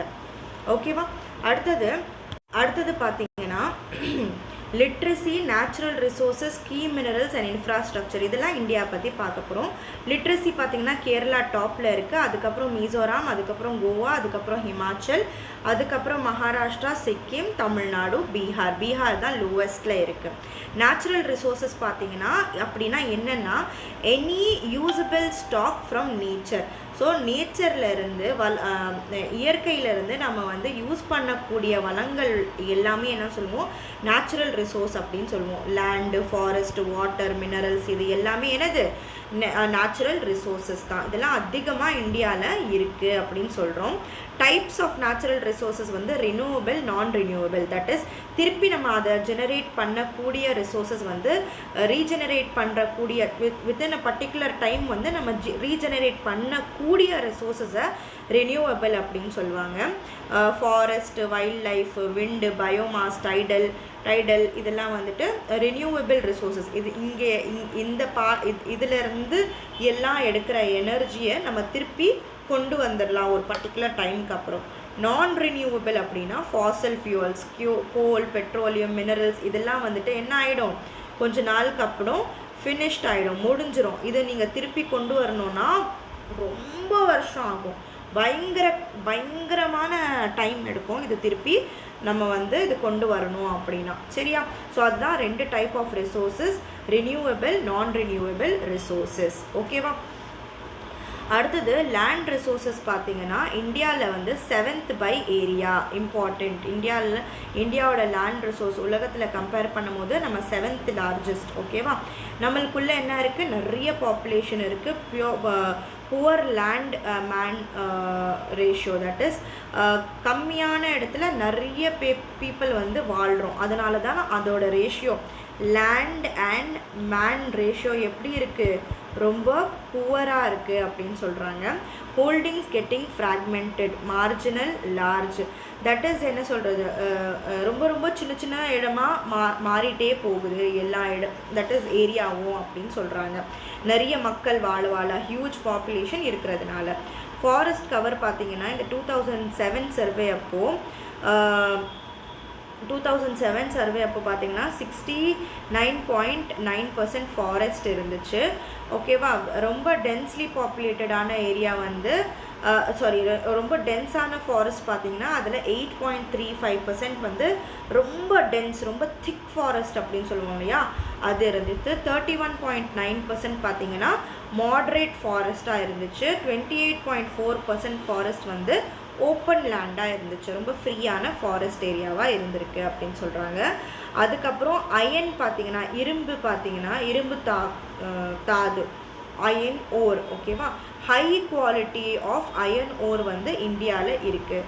Like for example Chhattisgarh, Jharkhand, Odisha, Goa, கர்நாடகாலெலாம் நிறைய என்ன கிடைக்கும், அயன் ஓர் கிடைக்குது அப்படின்னு சொல்கிறாங்க. கோல் அண்ட் லிக்னைட் பார்த்திங்கன்னா India is a 3rd coal output after China and யூஎஸ்க்கு அப்புறம் யார் வரா, கோல் கொடுக்குறவங்கள இந்தியா தான். மேஜர் பெல்ட் எங்கே கோல் அதிகமாக ப்ரொடியூஸ் ஆகுது, வெஸ்ட் பெங்கால், ஜார்க்கண்ட், மத்திய பிரதேஷ், மகாராஷ்டிரா, ஒடிஷா, ஆந்திர பிரதேஷ், இந்த ரீஜன்ஸ்லாம் அதிகமாக கோல் வந்து உருவாகுது அப்படின்னு சொல்கிறாங்க. அதுக்கப்புறமா வந்து இந்த டாபிக்ஸ் இதெல்லாம் ரொம்ப இம்பார்ட்டன்ட்மா, ரொம்ப இம்பார்ட்டண்ட். ஃபேக்சுவல் கொஸ்டின்ஸும் இது ப்ரிலிம்ஸ் பாயிண்ட் ஆஃப் வியூவில் ப்ரிலிம்ஸில் வரும். அது இல்லாமல் உங்களுக்கு மெயின்ஸில் வந்து நிறைய கொஷின்ஸ் இந்த பர்டிகுலர் டேட்டா பேஸ் பண்ணி நீங்கள் எழுதலாம். ஸோ இதை நீங்கள் மெமரைஸ் பண்ணுறது ரொம்ப இம்பார்ட்டண்ட்டு. சரியா? இதெல்லாம் உங்கள் புக்கில் இருந்து எடுத்த டேட்டா தான். ஓகே. அடுத்தது பார்த்திங்கன்னா பாக்சைட் அண்ட் மைக்கா பார்த்திங்கன்னா பாக்சைட் வந்து அலுமினியமோட சோர்ஸாக இருக்குது. ஓகே. ஒடிசா, ஆந்திரா கோஸ்ட்லேருந்து இது நிறைய கிடைக்குது. இந்த போன வாட்டி எதுவும் குரூப் எக்ஸாம்ஸில் கேட்டாங்க இது. Okay. India leads in sheet mica, that is sheet மைக்கான்னு மைக்காவோட ஒரு வகை. அப்ராக்சிமேட்லி 60% ட்ரேட் வந்து இந்தியா தான் கான்ட்ரிபியூட் பண்ணுது. எங்கே இது அதிகமாக காணப்படுது அப்படின்னு பார்த்தீங்கன்னா ஆந்திர பிரதேஷ், ஜார்க்கண்ட், பீகார், ராஜஸ்தானில். சரியா? Crude oil, diamond and gold பார்த்திங்கன்னா ஆயில் ஃபீல்ட்ஸ் எங்கே இருக்குது, அசாமில் இருக்கிற திக்பாயில், நஹர் காட்டியா, சிவசாகர் இந்த ஏரியாஸ்லலாம் வந்துட்டு உங்களுக்கு ஆயில் ஃபீல்ட்ஸ் இருக்குது. குஜராத்தில் எங்கே அங்கலேஷ்வர், காலோல், கல்ஃப் ஆஃப் கம்பத் இங்கெல்லாம் வந்து நிறைய ஆயில் கிடைக்குது. கோல்டு பார்த்தீங்கன்னா கோலார் ரீஜனில், ஹட்டி ஆஃப் கர்நாடகா, ராம்கிரி ஆந்திர பிரதேஷில் வந்து கோல்டு ஃபீல்ட்ஸ் நிறைய தங்கம் கிடைக்கிற இடம். ஓகேவா. டைமண்ட் எங்கேருந்து கிடைக்குது அப்படின்னு பார்த்தீங்கன்னா பன்னா மத்திய பிரதேஷ், அப்புறம் கூர்னூல் ரீஜன் ஆந்திர பிரதேஷ், கிருஷ்ணா பேசன்லலாம் நான் வந்து டைமண்ட் ஃபீல்ட்ஸ் இருக்குது அப்படின்னு சொல்கிறாங்க. ஓகே. அடுத்தது வந்து நியூ கிம்பர்லிட்ஸ் இன் சத்தீஸ்கர், நியூ கிம்பர்லிட்ஸ் இன் சத்தீஸ்கர், ஒடிசா, ஆந்திர பிரதேஷ், கர்நாடகா இதில் இந்த ரீஜன்ஸில் எல்லாம் வந்து ஆயில், கோல்டு அண்ட் டைமண்ட் கிடைக்கிது அப்படின்னு சொல்கிறாங்க. ஸோ நீங்கள் வந்து கண்டென்ட்டை ரீட் பண்ணிங்கன்னா இந்த சாப்டர் பயங்கர பெரிய சாப்டர், ரொம்ப பெரிய சாப்டர் இந்த சாப்டர். இதில் வந்து ரொம்ப டீட்டெயில்டான இன்ஃபர்மேஷன்லாம் கொடுத்துருக்கான். நான் வந்து ஒவ்வொரு பேஜையும் ஒவ்வொரு பேஜையும் என்ன சொல்கிறது ஒரு 15 to 15 பாயிண்ட்ஸ்க்கு கன்சைஸ் பண்ணியிருக்கேன். இப்போ உங்கள் சமச்சீரில் இருக்கிற ஒரு பேஜை 15 பாயிண்ட்ஸ்க்கு எடுத்திருக்கேன். ஓகேவா. அந்த மாதிரி ஒவ்வொரு பேஜையும் 15 பாயிண்ட்ஸ்குள்ளே கொண்டு வந்து உங்களுக்கு ஒரு அற்புதமான நோட்ஸை நான் க்ரியேட் பண்ணியிருக்கேன். பார்க்குறதுல டிசைன்னு டயக்ராம் அதெல்லாம் போடாமல் பார்க்குறதுக்கு அவ்வளோ அட்ராக்டிவாக இல்லைனாலும் இன்ஃபர்மேஷன் நிறைய இருக்குது. உங்களுக்கு last minute revision, exam time ரிவிஷனில் நல்லா இருக்கும். உங்களால் முடிஞ்சால் இந்த நோட்ஸ் எல்லாமே என்ன பண்ணுங்கன்னா ஒரு ஃபைல் தட் இஸ் டிஜிட்டலாக வச்சு படிக்கிறீங்க அப்படின்னா நீட்டாக நான் எக்கனாமிக்கில் என்ன கிளாஸ் எடுக்கிறேனோ எக்கானமி அப்படின்னு சொல்லி ஒரு ஃபைல் க்ரியேட் பண்ணிவிட்டு ஒவ்வொரு ஃபைலாக வந்து அந்த ஃபோல்டருக்குள்ளே போட்டுகிட்டே போங்க. அப்படி இல்லை நீங்கள் வந்து ஃபிசிக்கலாக படிக்கிறீங்கன்னா பிரிண்ட் அவுட் எடுத்து ஒவ்வொரு ஃபைலாக வந்து அரேஞ்ச் பண்ணிகிட்டே வைங்க. டாபிக் வைஸாக நீட்டாக அரேஞ்ச் பண்ணிக்கோங்க எல்லா நோட்ஸுமே. அப்படியே ஒரு இடத்துல வச்சுக்காதீங்க. நீங்கள் இன்கேஸ் பே பண்ணிவிட்டு டெஸ்ட் சீரீஸ் அண்ட் கோர்ஸ் நீங்கள் டெஸ்ட் சீரீஸ் அண்ட் நோட்ஸ் நீங்கள் வாங்குறீங்க அப்படின்னா உங்களுக்கு இது பிடிஎஃபாக நீங்கள் டவுன்லோட் பண்ணிக்கலாம். பண்ணதுக்கப்புறம் நீங்கள் உங்கள் சிஸ்டமில் ஒரு எக்கனாமிக்ஸ் அப்படின்னு சொல்லி ஒரு ஃபோல்டருக்குள்ளே இப்போ இது என்னது Indian economy 11th standard, Indian economy class 11 chapter 7 அப்படின்னு போட்டுட்டு இந்த ஃபைலை ஸ்டோர் பண்ணி எக்கனாமிக்ஸ்குள்ளே போனால் நீங்கள் என்னென்ன படிக்கணுமோ அப்படியே இருக்கணும். நீங்கள் லாஸ்ட்டில் ஈஸியாக ரிவைஸ் பண்ணுற மாதிரி உங்களுக்கு இருக்கும். புரியுதா? ஸோ தயவு செஞ்சு நோட்ஸை மெயின்டைன் பண்ணுங்கள். ஏன்னா 1 year ஃபுல்லாக நம்ம படிக்க போகிறோம். நோட்ஸை வந்து கிளியராக மெயின்டைன் வச்சுக்கோங்க. ரிவிஷனுக்கு ஈஸியாக இருக்கும். சரியா? உங்களுக்கு ஃப்ரீயாக இருக்கீங்க, டைம் இருக்குது, கிளாஸ் கவனிச்சாச்சு, நோட்ஸ் படித்தாச்சு, எல்லாம் பண்ணியாச்சு, கரண்ட் அஃபேர்ஸ் பண்ணியாச்சு, மேக்ஸ் ப்ராக்டிஸ் பண்ணியாச்சு, எல்லா இம்பார்ட்டண்ட் திங்ஸும் பண்ணதுக்கப்புறமும் டைம் இருக்குது அப்படின்னா நீங்கள் வந்து 11th ஸ்டாண்டர்டு புக்கு எடுத்து இல்லை நான் எந்த டாபிக் எடுக்கிறேனோ அது புக்கை எடுத்து நீங்கள் ரீட் பண்ணி பாருங்கள். எக்ஸ்ட்ரா பாயிண்ட்ஸ் உங்களுக்கு கிடச்சிதுன்னா எங்கெங்கே ஸ்பேஸ் இருக்கோ அங்கே வந்து எழுதி வச்சுக்கோங்க. உங்களுக்கு இன்னும் கொஞ்சம் சாட்டிஸ்ஃபேக்டரியாக இருக்கும், இன்னும் கொஞ்சம் ரிவைஸ் பண்ண மாதிரி இருக்கும். சரியா? ஓகே, நம்ம அடுத்த ஸ்லைடுக்கு போகலாம். இன்ஃப்ராஸ்ட்ரக்சர் பார்த்தீங்கன்னா அதோட மீனிங் அண்ட் டைப் பார்க்கலாம். சப்போர்ட் சிஸ்டம் ஆஃப் எக்கானமி என்ன சொல்லுவோம்னா இன்ஃப்ராஸ்ட்ரக்சர் அப்படின்னு சொல்லுவோம். எக்கனாமிக் இன்ஃப்ராஸ்ட்ரக்சர் எப்படி இருக்கணும்? நம்ம ஏதாவது வந்து நல்லா பிஸ்னஸ் பண்ணோன்னா நம்மக்கிட்ட கம்யூனிகேஷன் நல்லா இருக்கணும், டிரான்ஸ்போர்ட் நல்லா இருக்கணும், ஏதாவது எனர்ஜி தேவைப்படும். ஓகேவா? எலக்ட்ரிக்கல் எனர்ஜி தேவைப்படும், இரிகேஷன் நல்லா இருக்கணும், ஃபினான்ஸ் நல்லா இருக்கணும். இதெல்லாம் நல்லா இருந்துச்சுன்னா அந்த நாட்டில் எக்கனாமிக் இன்ஃப்ராஸ்ட்ரக்சர் நல்லா இருக்குன்னு அர்த்தம். சோஷியல் இன்ஃப்ராஸ்ட்ரக்சர்னால் நாங்கள் இருக்கிற மக்கள் வந்து நல்லா படிச்சிருக்கணும், எஜுகேட்டடாக இருக்கணும், ரிசர்ச் ஃபீல்டு ரிசர்ச் வந்து ஈஸியாக பண்ணக்கூடிய ஒரு இடமா இருக்கணும், ஹெல்த் நல்லா இருக்கணும், ஹவுசிங், சிவிக் அமெனிட்டிஸ் இதெல்லாம் நல்லா இருந்துச்சுன்னா அந்த நாட்டோட சோஷியல் இன்ஃப்ராஸ்ட்ரக்சர் நல்லா இருக்குது அப்படின்னு அர்த்தம். சரியா? ஓகே, அடுத்த பாயிண்ட் பார்த்தீங்கன்னா இதெல்லாம் பார்த்ததில் கீ டேக்அவேஸ் என்ன இருக்குது? இந்தியாவோட லிட்ரஸி லீடர்ஸ் யார்? கேரளா, மிசோரம். லோ பர்ஃபார்மர்ஸ் வந்து Bihar. Rich resource base plus improving infrastructure இருந்துச்சுன்னா இன்க்ளூசிவ் க்ரோத் நடக்கும். எஃபிஷியன்ட்லி மேனேஜ்ட் அப்படின்னு சொல்கிறாங்க. சரியா? ஒரு கன்க்ளூஷன் கொடுத்துருக்காங்க. ஓகேவா? ஸோ ஹையஸ்ட் லிட்ரஸி ரேட் வந்து கேரளா, மிசோராமில் இருக்குது, லோவஸ்ட் பீகாரில் இருக்குது. நம்மக்கிட்ட இருக்கிற ரிச் ரிசோர்ஸஸும் ப்ளஸ் இம்ப்ரூவிங் இன்ஃப்ராஸ்ட்ரக்சரை வச்சுட்டு நம்மளால் என்ன பண்ண முடியும்? நம்மளால் ஒரு நல்ல எஃபெக்டிவான ஒரு நேஷனை க்ரியேட் பண்ண முடியும் அப்படின்னு சொல்கிறாங்க. சரியா? அடுத்தது பார்த்திங்கன்னா எக்கனாமிக் அண்ட் சோஷியல் இன்ஃப்ராஸ்ட்ரக்சரை பற்றி இன்னும் கொஞ்சம் டீட்டெயில்டாக பார்ப்போம். இதில் வந்து நம்ம இந்தியன் எக்கனாமிக் திங்கர்ஸோட அவங்களோட ஐடியாஸ்லாம் இங்கே கொண்டு வந்திருக்கோம். தட் இஸ் திருவள்ளுவர், காந்தியடிகள் அவர்களோட ஐடியாஸ்லாம் இதில் கொடுத்துருக்கோம். எக்கனாமிக் இன்ஃப்ராஸ்ட்ரக்சர்னால் நான் சொன்னேன், ஒரு கண்ட்ரியோட பேக் போன். அது 2 விதமான இன்ஃப்ராஸ்ட்ரக்சர் இருக்குது, சோஷியல் அண்ட் எக்கனாமிக்.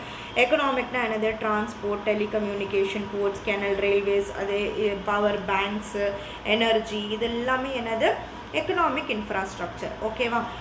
இதை பற்றி நம்ம இப்போ தான் பார்த்தோம். Okay, transport drives growth. நல்ல transport facilities, roadways, railways, shipping, okay, harbour, air network, இதெல்லாம் நல்லா இருந்துச்சு அப்படின்னா கண்டிப்பாக எக்ஸ்போர்ட் இம்போர்ட் நல்லா இருக்கும். ஸோ ட்ரேட் நல்லா இருக்கும் அப்படின்னா ஜிடிபியும் நல்லா க்ரோ ஆகும் அப்படின்னு சொல்கிறாங்க.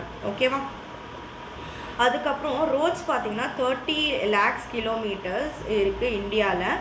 அமங் வேர்ல்ட்ஸ் லார்ஜஸ்ட் நெட்வொர்க் வந்து இந்தியன் ரோட்ஸு. ஓகேவா?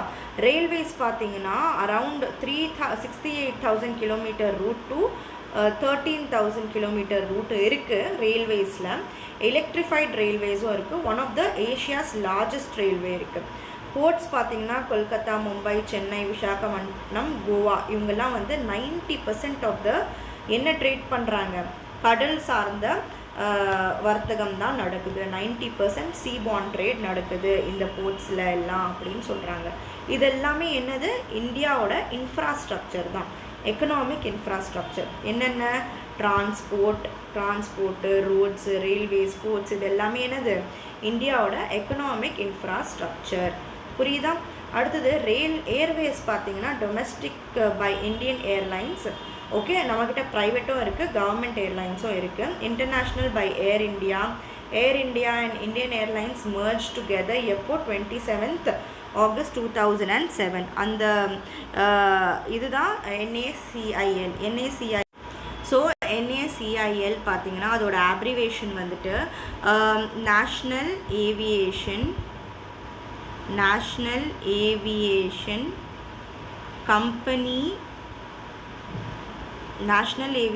Company of India Limited. இது பார்த்திங்கன்னா 2007 நடந்தது. இது வந்து ஃபார்ம் ஆச்சு. ஏர் இண்டியாவும் இந்தியன் ஏர்லைன்ஸும் ரெண்டுமே மர்ஜ் பண்ணி National Aviation Company of India Limited form ஆச்சு. லேட்டராக இதை வந்து சிம்பிளிஃபை பண்ணி நேம் பண்ணாங்க, சிம்பிள் நேம் கொடுத்தாங்க, ஏர் இண்டியா அப்படின்னு சொல்லிட்டு சிம்பிளான பேர் கொடுத்தாங்க. ஓகேவா? ஸோ இது என்ன பண்ணும் அப்படின்னா India's national carrier services single brand பேரில், தட் இஸ் எல்லா ஃப்ளைட்ஸையும் ரன் பண்ணுற ஒரு கம்பெனி தான் இது. ஓகேவா? ஸோ ஆக்சுவலி இது வந்து ஏர் இண்டியா கம்பெனி, ஏர் இண்டியாவும் இந்தியன் ஏர்லைன்ஸும் மர்ஜ் பண்ணி ஃபார்ம் ஆகிருக்கிற ஒரு கம்பெனி. ஓகேவா? அடுத்தது பார்த்திங்கன்னா போர்ட்ஸ் பாலிசி பாடி. ஒரு நிமிஷம். போர்ட்ஸ் பாலிசி பாடி இது வந்து நேஷ்னல் ஹார்பர் போர்ட் 1950 இது கொண்டு வந்தாங்க. யார் அட்வைஸ் பண்ணாங்கன்னா சென்டர் அண்ட் ஸ்டேட் அட்வைஸ் பண்ணி இது கொண்டு வந்தாங்க, especially on minor ports. So இது வந்து போர்ட்ஸ் தட் இஸ் ஹார்பர்ஸில் எந்த மாதிரியான பாலிசி, எந்த மாதிரியான சட்டங்கள் இருக்கணும் அப்படின்னு சொல்லிட்டு கொண்டு வர ஒரு பாடி தான் இது, போர்ட்ஸ் பாலிசி பாடி அப்படின்னு சொல்லுவாங்க. எந்த வருஷத்தில் வந்தது? 1950 அப்போ வந்தது. Advised by centre and states. Okay, especially வந்து மைனர் போர்ட்ஸ்க்காக கொண்டு வந்தாங்க. எனர்ஜிலாம் பார்த்தீங்கன்னா 2 classes இருக்குது. நான் முதலையே சொன்ன மாதிரி நான் ரினியூவபிள் எனர்ஜி இருக்குது, coal, oil and gas. Renewable எனர்ஜியும் இருக்குது, that is solar, wind, tidal, geothermal, இதெல்லாம் வந்து ரினியூவபிள் எனர்ஜி. சரியா? அடுத்தது பார்த்தீங்கன்னா நான் ரினியூவபிள் எனர்ஜி அப்படின்னா என்னென்னா கொஞ்சம் நாளுக்கு அப்புறம் வந்து அது முடிஞ்சு போயிடும், எக்ஸாஸ்ட் ஓவர் டைம். ரினியூவபிள் வந்து நிறைய இருக்குது, நீங்கள் திருப்பி ரீயூஸ் பண்ணலாம் அப்படின்னு சொல்லுவாங்க. பட் நான் கன்வென்ஷனல் அப்படின்னு சொல்லுவாங்க இதுக்கு. ஓகே, ரினியூவபிள் எனர்ஜிக்கு. சோஷியல் இன்ஃப்ராஸ்ட்ரக்சர் அதான் நம்ம சொன்னோம் இல்லையா, சோஷியல் இன்ஃப்ராஸ்ட்ரக்சர்னால் அங்கே இருக்கிற மக்கள் எப்படிலாம் இருக்காங்க, படித்தவங்களா இருக்காங்க, ஹெல்த் இருக்கா, ஹெல்த் ஃபெசிலிட்டி இருக்கா, ரிசர்ச் பண்ணுற ஃபெசிலிட்டி இருக்கா, சிவில் அம்யூனிட்டிஸ்லாம் இருக்கா, அந்த மாதிரி அம்யூனிட்டிஸ்லாம் இருக்கிற இடத்த சோஷியல் இன்ஃப்ராஸ்ட்ரக்சர் நல்லா இருக்குது அப்படின்னு சொல்லுவோம். Education, research, health, housing, civil civic அம்யூனிட்டிஸ்லாம் நல்லா இருக்கிற இடத்த சோஷியல் இன்ஃப்ராஸ்ட்ரக்சர் நல்லா இருக்கிறோட இடம் அப்படின்னு சொல்லுவோம். சரியா? ஓகே. அடுத்தது பார்த்திங்கன்னா எஜுகேஷன் கவர்னன்ஸ் ஏர்லியாக வந்து இது வந்து ஒரு ஸ்டேட் சப்ஜெக்டாக இருந்துச்சு. ஸ்டேட் பார்க்கக்கூடிய எஜுகேஷன் வந்துட்டு ஸ்டேட்டோட வேலையாக இருந்துச்சு. பட் அதுக்கப்புறம் வந்து 1976 கான்கரண்ட் லிஸ்ட்குள்ளே எஜுகேஷன் சப்ஜெக்டை கொண்டு வந்துட்டாங்க. ஸோ பாலிசிஸ் ப்ரோக்ராம்ஸ் எல்லாம் வந்துட்டு MHRD மூலமாக நவ் மினிஸ்ட்ரி ஆஃப் MOEல அது வந்து ஸோ MHRDனா ministry of human resource development. இப்போது வந்து இந்த especially education policies and programmes வந்துட்டு முதல்ல வந்து யார் ஹேண்டில் பண்ணிட்டு இருந்தாங்கன்னா 2020 வரைக்கும் வந்துட்டு ministry of human resource development தான் மேனேஜ் பண்ணிட்டு இருந்தாங்க. ஓகேவா? Ministry of human resource development தான் மேனேஜ் பண்ணிட்டு இருந்தாங்க. அவங்கள தான் இப்போது வந்து மினிஸ்ட்ரி ஆஃப் எஜுகேஷன் அப்படின்னு சொல்கிறோம். ஸோ இப்போ பார்த்திங்கன்னா பாலிசிஸ் அண்ட் ப்ரோக்ராம்ஸ்லாம் வந்துட்டு மினிஸ்ட்ரி ஆஃப் எஜுகேஷன்ஸ் தான் எடுத்துகிட்ருக்காங்க. எஜுகேஷன் லேட்ரு பார்த்திங்கன்னா 10++2 தட் இஸ் ஃபஸ்ட்டு நர்சரி படிப்பாங்க, primary, secondary, higher secondary, graduation, post graduation. அதுக்கப்புறமா வந்து யூனிவர்சிட்டிஸில் நீங்கள் வந்து அக்ரிகேட்டட் யூனிவர்சிட்டிஸில் டிகிரி ஹோல்ட் பண்ணுவாங்க. ஸோ எஜுகேஷனில் எவ்வளோ வந்து நம்ம கவர்மெண்ட் செலவழிக்குது அப்படின்னா 3% ஆஃப் த ஜிடிபி வந்து எஜுகேஷன் மேலே ஸ்பெண்ட் பண்ணுறாங்க. லார்ஜஸ்ட் ஷேர் யாருக்கு போகுது அப்படின்னு பார்த்தீங்கன்னா ஸ்கூல் எஜுகேஷனுக்கு போகுது. Per pupil spend lowest at school level. So வந்து ஒரு ஸ்டூடெண்ட்டுக்காகன்னு சொல்லி கம்பேர் பண்ணி பார்த்தோன்னா ஸ்கூலில் வந்து கம்மியாக ஸ்பெண்ட் பண்ணுறாங்க அப்படின்னு சொல்கிறாங்க. பர் ஸ்டூடெண்ட் கணக்கில் பார்த்தோம்னா ஸ்கூலில் ஸ்பெண்ட் பண்ணுறது கம்மியாக இருக்குது, ஸ்கூல் எஜுகேஷனில் ஸ்பெண்ட் பண்ணுறது கம்மியாக இருக்குது அப்படின்னு சொல்கிறாங்க. அடுத்தது ஹெல்த் கவர்னன்ஸ் பார்த்திங்கன்னா ப்ரைமரிலி ஸ்டேட்டோட ரெஸ்பான்சிபிலிட்டி. ஓகே, அந்தந்த ஸ்டேட் தான் பார்த்துக்கணும். பாலிசிஸ் அண்ட் டெக்னிக்கல் சப்போர்ட்லாம் வந்துட்டு இது ministry of so basically policies technical support எல்லாமே வந்து அதுக்கு ministry of health and family welfare and central council தான் வந்துட்டு ஹெல்த்துக்கு நிறைய பாலிசிஸ்லாம் கொண்டு வருது. எல்லா சிஸ்டமும் வந்து ஆயுஷ் ப்ளஸ் அலோபதி ஸ்கீம்குள்ளே கொண்டு வராங்க. ஆயுஷ் எல்லாமே Ayurveda, Unani, Siddha, homeopathy and allopathy எல்லாத்துக்கும் கீழே வந்து பாலிசிஸ் கொண்டு வரதும் எல்லாத்துக்கும் டெக்னிக்கல் சப்போர்ட் கொடுக்குறதும் வந்து ministry of health and family வெல்ஃபேருக்கு கீழே தான் வருது அப்படின்னு சொல்கிறாங்க. ஆனால் பேசிக்காக வந்து ஹெல்த் வந்து ஸ்டேட்டோட ரெஸ்பான்சிபிலிட்டி அப்படின்னு சொல்கிறாங்க. அடுத்தது வந்து ஹெல்த் டைவர்சிட்டி பார்த்திங்கன்னா நம்மக்கிட்ட சித்தா, ஆயுர்வேதா, யுனானி, ஹோமியோபதி, அலோபதி, யோகா இது எல்லாமே இருக்குது. எல்லாத்துக்குமே வந்து லைசன்ஸ் வந்து மேண்டேட்ரியாக இருக்குது அப்படின்னு சொல்கிறாங்க. ஓகேவா? அடுத்தது வந்து கேரளா பார்த்திங்கன்னா ஹெல்த் இண்டிகேட்டர்ஸில் ரொம்ப நல்லா இருக்குது, டாப் லெவலில் இருக்குது. India lags developed nations and even Sri Lanka overall ஹெல்த்தில் பார்த்திங்கன்னா இந்தியா ரொம்ப பின்னாடியாக இருக்குது, லேக் பண்ணுது இந்தியா டெவலப்ட் நேஷனை. ஸ்ரீலங்காவோட கீழே இருக்கும் இந்தியாவோட ஹெல்த் கண்டிஷன். அதுக்கப்புறம் இம்பார்ட்டண்ட் திருவள்ளுவர் வந்து என்ன எக்கனாமியை பற்றி என்ன சொல்லியிருக்காரு அப்படின்னு பார்த்தீங்கன்னா rain, food, agriculture R foundation for stable economic growth அப்படின்னு சொல்லிட்டு அவரோட ஒரு கோர் வியூ, ரொம்ப இம்பார்ட்டண்ட்டான வியூ. ஒரு இடத்துல நல்லா எக்கனாமி இருக்கணும் அப்படின்னா அந்த இடத்துல நல்லா மழை பெய்யணும், அந்த இடத்துல நல்லா சாப்பாடு கிடைக்கணும், தட் இஸ் அக்ரிகல்ச்சர் பேசிக்காக அந்த இடத்துல நல்லா நடக்கணும். இதெல்லாம் இருந்துச்சு அப்படின்னாலே அங்கே வந்து எக்கனாமி ரொம்ப நல்லா இருக்கும் அப்படின்னு சொல்லியிருக்காரு. ஃபேக்டர்ஸ் ஆஃப் ப்ரொடக்ஷன் பார்த்திங்கன்னா ஒரு இடத்துல நல்ல எக்கனாமி இருக்கணும்னா அங்கே என்னென்ன தேவை, உங்களுக்கு நிலம் இருக்கணும், லேண்ட் இருக்கணும், லேபர் இருக்கணும், இன்வெஸ்ட் பண்ணுறதுக்கு பணம் இருக்கணும், கேபிட்டல் இருக்கணும், நல்லா ரன் பண்ணுற ஆர்கனைசேஷன் இருக்கணும், டைம் இருக்கணும், டெக்னாலஜி இருக்கணும். இது எல்லாமே இருந்துச்சு அப்படின்னா unfailing harvest and competent men build economy. இந்த பாயிண்ட்ஸ்லாம் நல்லபடியாக நோட் பண்ணி வச்சுக்கோங்க. இதெல்லாம் நம்மக்கிட்ட நல்லா இருந்துச்சு அப்படின்னா ஒரு நல்ல எக்கானமியை க்ரியேட் பண்ணலாம் அப்படின்னு சொல்கிறாங்க. ஓகேவா? Agriculture primacy, ploughmen are freemen, others depend on them. That is Thirukkural 1332 வந்து சொல்லியிருக்காங்க. தட் இஸ் ப்ளவுமென்னா யார்? ஃபார்மர்ஸை சொல்கிறாரு. ஃபார்மர்ஸ் பார்த்திங்கன்னா அவங்க தான் வந்து உழைக்கிறவங்க, ஃப்ரீமென் அவங்க. ஓகேவா? அவங்க மேலே தான் எல்லாரும் டிபெண்ட் பண்ணியிருக்காங்க அப்படின்னு சொல்கிறாங்க. ஓகேவா? அவங்க வேலை செய்யலை அப்படின்னா யாராலையும் எதுவுமே செய்ய முடியாது அப்படின்னு சொல்கிறாங்க. அக்ரிகல்ச்சர் தான் ரொம்ப இம்பார்ட்டண்ட் அப்படின்னு சொல்லிட்டு திருவள்ளுவர் அவரோட திருக்குறளில் சொல்லியிருக்காரு. சரியா? அடுத்தது பார்த்திங்கன்னா பப்ளிக் ஃபினான்ஸை பற்றி திருவள்ளுவர் என்ன சொல்லியிருக்காருன்னா, revenue creation, collection, management and prudent public expenditure. Revenue நீங்கள் எப்படி பார்த்துக்கணும், எப்படி நீங்கள் ரெவென்யூவை மேனேஜ் பண்ணிக்கணும், காசை எப்படி மேனேஜ் பண்ணிக்கணும் அப்படின்னா நம்மளுக்கு ரெவென்யூ எப்படி க்ரியேட் பண்ணணும்னு தெரிஞ்சுக்கணும். எப்படி நம்ம வந்து ரெவென்யூ க்ரியேட் பண்ணணும், எப்படி நம்ம வந்து உருவாக்கணும், வருவாய் எப்படி உருவாக்கணும் நம்மளுக்கு தெரிஞ்சிருக்கணும், எப்படி கலெக்ட் பண்ணணும்னு தெரிஞ்சிருக்கணும், எப்படி வந்து அதை வந்து பாதுகாக்கணும், அதை எப்படி மேனேஜ் பண்ணணும்னு தெரிஞ்சிருக்கணும், அதை எப்படி செலவு பண்ணணும்னு தெரிஞ்சிருக்கணும். இதெல்லாம் நம்மளுக்கு தெரிஞ்சிருந்தா நம்ம வந்து ஃபினான்ஸை வந்து ரொம்ப பெஸ்ட்டாக வந்து ஹேண்டில் பண்ணலாம் அப்படின்னு சொல்கிறாரு. Budget rule according to Valluvar என்ன அப்படின்னு பார்த்தீங்கன்னா, நம்ம வந்து எய்ம் சர்ப்ளாஸ் நல்லா நம்ம எய்ம் பண்ணுறது வந்து ரொம்ப பெருசுக்கு எய்ம் பண்ணணும். ஓகேவா? Otherwise balance, never budget for a deficit. That is எப்போவுமே பார்த்தீங்கன்னா நம்ம கம்மியாகும் budget never budget for a deficit அப்படின்னா நம்ம பெருசாக யோசித்து ஐடியாஸ்லாம் பெரிய லெவலில் வச்சுருக்கணும். நெவர் பட்ஜெட் ஃபார் டெஃபிசிட்னா குறைஞ்சிரும் அப்படின்னு சொல்லிட்டு நம்ம இருக்கக்கூடாது. ஓகே, ஸ்பெண்ட் ஆன் டிஃபென்ஸ் மேலே நம்ம ஸ்பெண்ட் பண்ணணும். பப்ளிக் ஒர்க்ஸ் மேலே, சோஷியல் சர்வீஸ் மேலெலாம் நிறைய நம்ம செலவழிக்கணும் அப்படின்னு சொல்கிறாரு.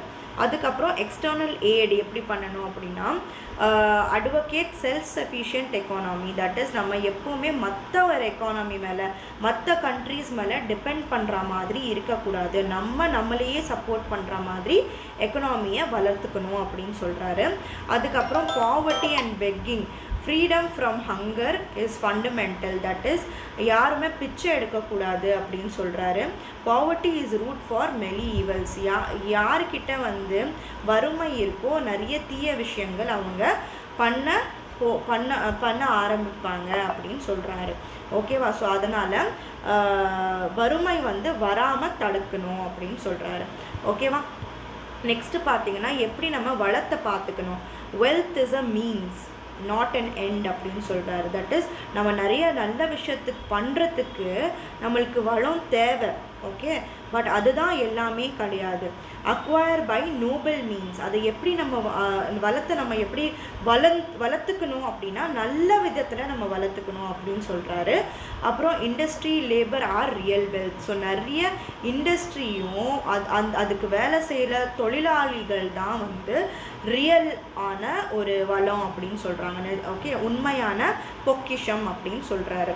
காந்தியன் எக்கனாமிக்ஸ் என்ன அப்படின்னா எத்திக்ஸ் சென்ட்ரிக் எக்கனாமிக்ஸ். வந்து எத்திக்ஸ் ஒழுக்கம் மைய தட் இஸ் ஒழுக்கம், நம்ம எல்லாத்துலேயும் நம்ம ஒழுக்கமாக இருக்கணும் அப்படின்னு சொல்கிறாரு.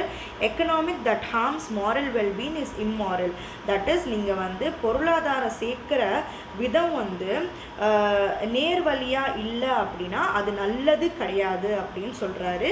Economy must respect moral values. So நம்ம ஒழுக்கத்தை பாதுகாத்து எக்கானமியை க்ரோ பண்ணணும் அப்படின்னு சொல்கிறாரு. சரியா? ஓகே, அதுதான் உங்களோட ஃபுல் சாப்டர் இங்கே முடியுது. ஆல்ரைட். ஸோ உங்களோட இந்தியன் எக்கானமி பற்றி பேசிக்ஸு கிளாஸ் 11ஓட சாப்டர் 7 வந்து நம்ம ஃபுல்லாக முடிச்சிட்டோம். சரியா? இப்போ உங்களோட வேலை என்ன அப்படின்னு பார்த்தீங்கன்னா இந்த நோட்ஸை ரிவைஸ் பண்ணணும். ஓகேவா? இந்த நோட்ஸை ரிவைஸ் பண்ணணும். மேத் கிளாஸும் ஸ்டார்ட் ஆக போகுது. மேத் கிளாஸ் ஃபாலோ பண்ணி மேத் கிளாஸோட ஹோம்ஒர்க் பண்ணணும். சரியா? அதுக்கப்புறம் current affairs, daily current affairs நீங்கள் எந்த சோர்ஸாக இருக்கட்டும் சரி, ஒரு சோர்ஸை பிடிச்சிட்டு அதுதான் லாஸ்ட் வரைக்கும் ஃபாலோ பண்ணணும்.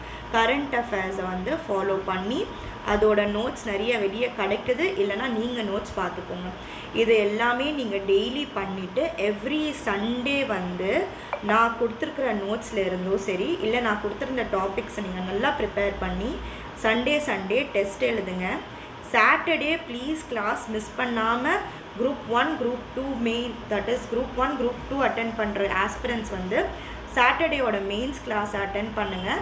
நம்ம பார்க்குற இந்த வீக்கில் பார்த்த டாபிக்ஸில் இருந்து நம்ம மெயின்ஸ் ஆன்சர்ஸை ப்ராக்டிஸ் பண்ணுவோம். ஸோ டே 1 இப்போ ஆரம்பிச்சிருக்கீங்க, இன்றைக்கி நீங்கள் கோர்ஸ் பார்க்குறீங்க அப்படின்னா இன்றைக்கே நீங்கள் இந்த நோட்ஸோட பேட் டெஸ்ட் சீரீஸை வாங்கிக்கோங்க. இது வாங்கினா தான் உங்களோட 50% ஆஃப் ப்ரிப்ரேஷன், 50 இல்லை 70% ஆஃப் ப்ரிப்ரேஷன் ஃபுல்ஃபில் ஆன மாதிரி இருக்கும். சரியா? வெறும் கிளாஸ் கவனிக்கிறது பத்தாது. நீங்கள் கவனிக்கிறது எவ்வளோ அளவுக்கு உங்களுக்கு புரிஞ்சிருக்கு, நீங்கள் எவ்வளோ ரிவைஸ் பண்ணுறீங்க, அதுதான் வந்து டெஸ்ட் மூலமாக தான் உங்களுக்கு தெரியும். ஸோ தயவு செஞ்சு டெஸ்ட்டு வாங்காமல் விட்டுறாதீங்க. 1999க்கு உங்களுக்கு ரொம்ப அஃபோர்டபுளான ப்ரைஸில் 1 இயர் வேலிடிட்டியோட டெஸ்ட்டு கிடைக்குது. மோர் தென் 85+ டெஸ்ட் இருக்குது. உங்களுக்கு குரூப் 1 எக்ஸாம் கிட்ட வருது, நோட்டிஃபிகேஷன் வந்துருச்சுன்னா அதுக்கு ஒரு தனி டெஸ்ட் சீரீஸ் இருக்குது. Apart from this 85 test, group 1 exam, group 2, group 2A exam, group 4 exam கிட்ட வருதுன்னா இந்த 85 டெஸ்ட் இல்லாமல் உங்களுக்கு apart from the test series இருக்குது. நீங்கள் டெஸ்ட் எழுதி நல்ல கொஷின்ஸை ரிவைஸ் பண்ணலாம். நோட்ஸ் வந்து நான் உங்களுக்கு வெப்சைட்டில் போட்டுருவேன். நீங்கள் எடுத்து அலைன் பண்ணி உங்கள்கிட்ட வைக்கிறது அது உங்கள் பொறுப்பு. நீட்டாக அலைன் பண்ணிகிட்டே வந்து டெய்லி கொஞ்சம் கொஞ்சமாக ப்ராக்டிஸ் பண்ணிங்கன்னா உங்களால் உங்கள் கோலை நிச்சயமாக சக்ஸஸ்ஃபுல்லாக கோலை அடைய முடியும், வேலை வாங்க முடியும். சரியா? நீங்கள் டைம் இன்வெஸ்ட் பண்ணலை, நீங்கள் படிக்கலை, உங்களால் வந்து டெஸ்ட் எழுத முடியல அப்படின்னா நீங்கள் வந்து ஒரு பெரிய விஷயத்துக்கு எய்ம் பண்ணக்கூடாது. சரியா? ஸோ தயவு செஞ்சு ப்ளீஸ் இந்த நோட்ஸ் அண்ட் டெஸ்ட் சீரீஸை வாங்கிக்கோங்க. உங்களுக்கு ஏதாவது ஒரு டவுட் இருக்குது வாங்குறதுல, பர்ச்சேஸ் பண்ணுறது இல்லைன்னா 9841727122 இந்த நம்பருக்கு காண்டாக்ட் பண்ணுங்கள்.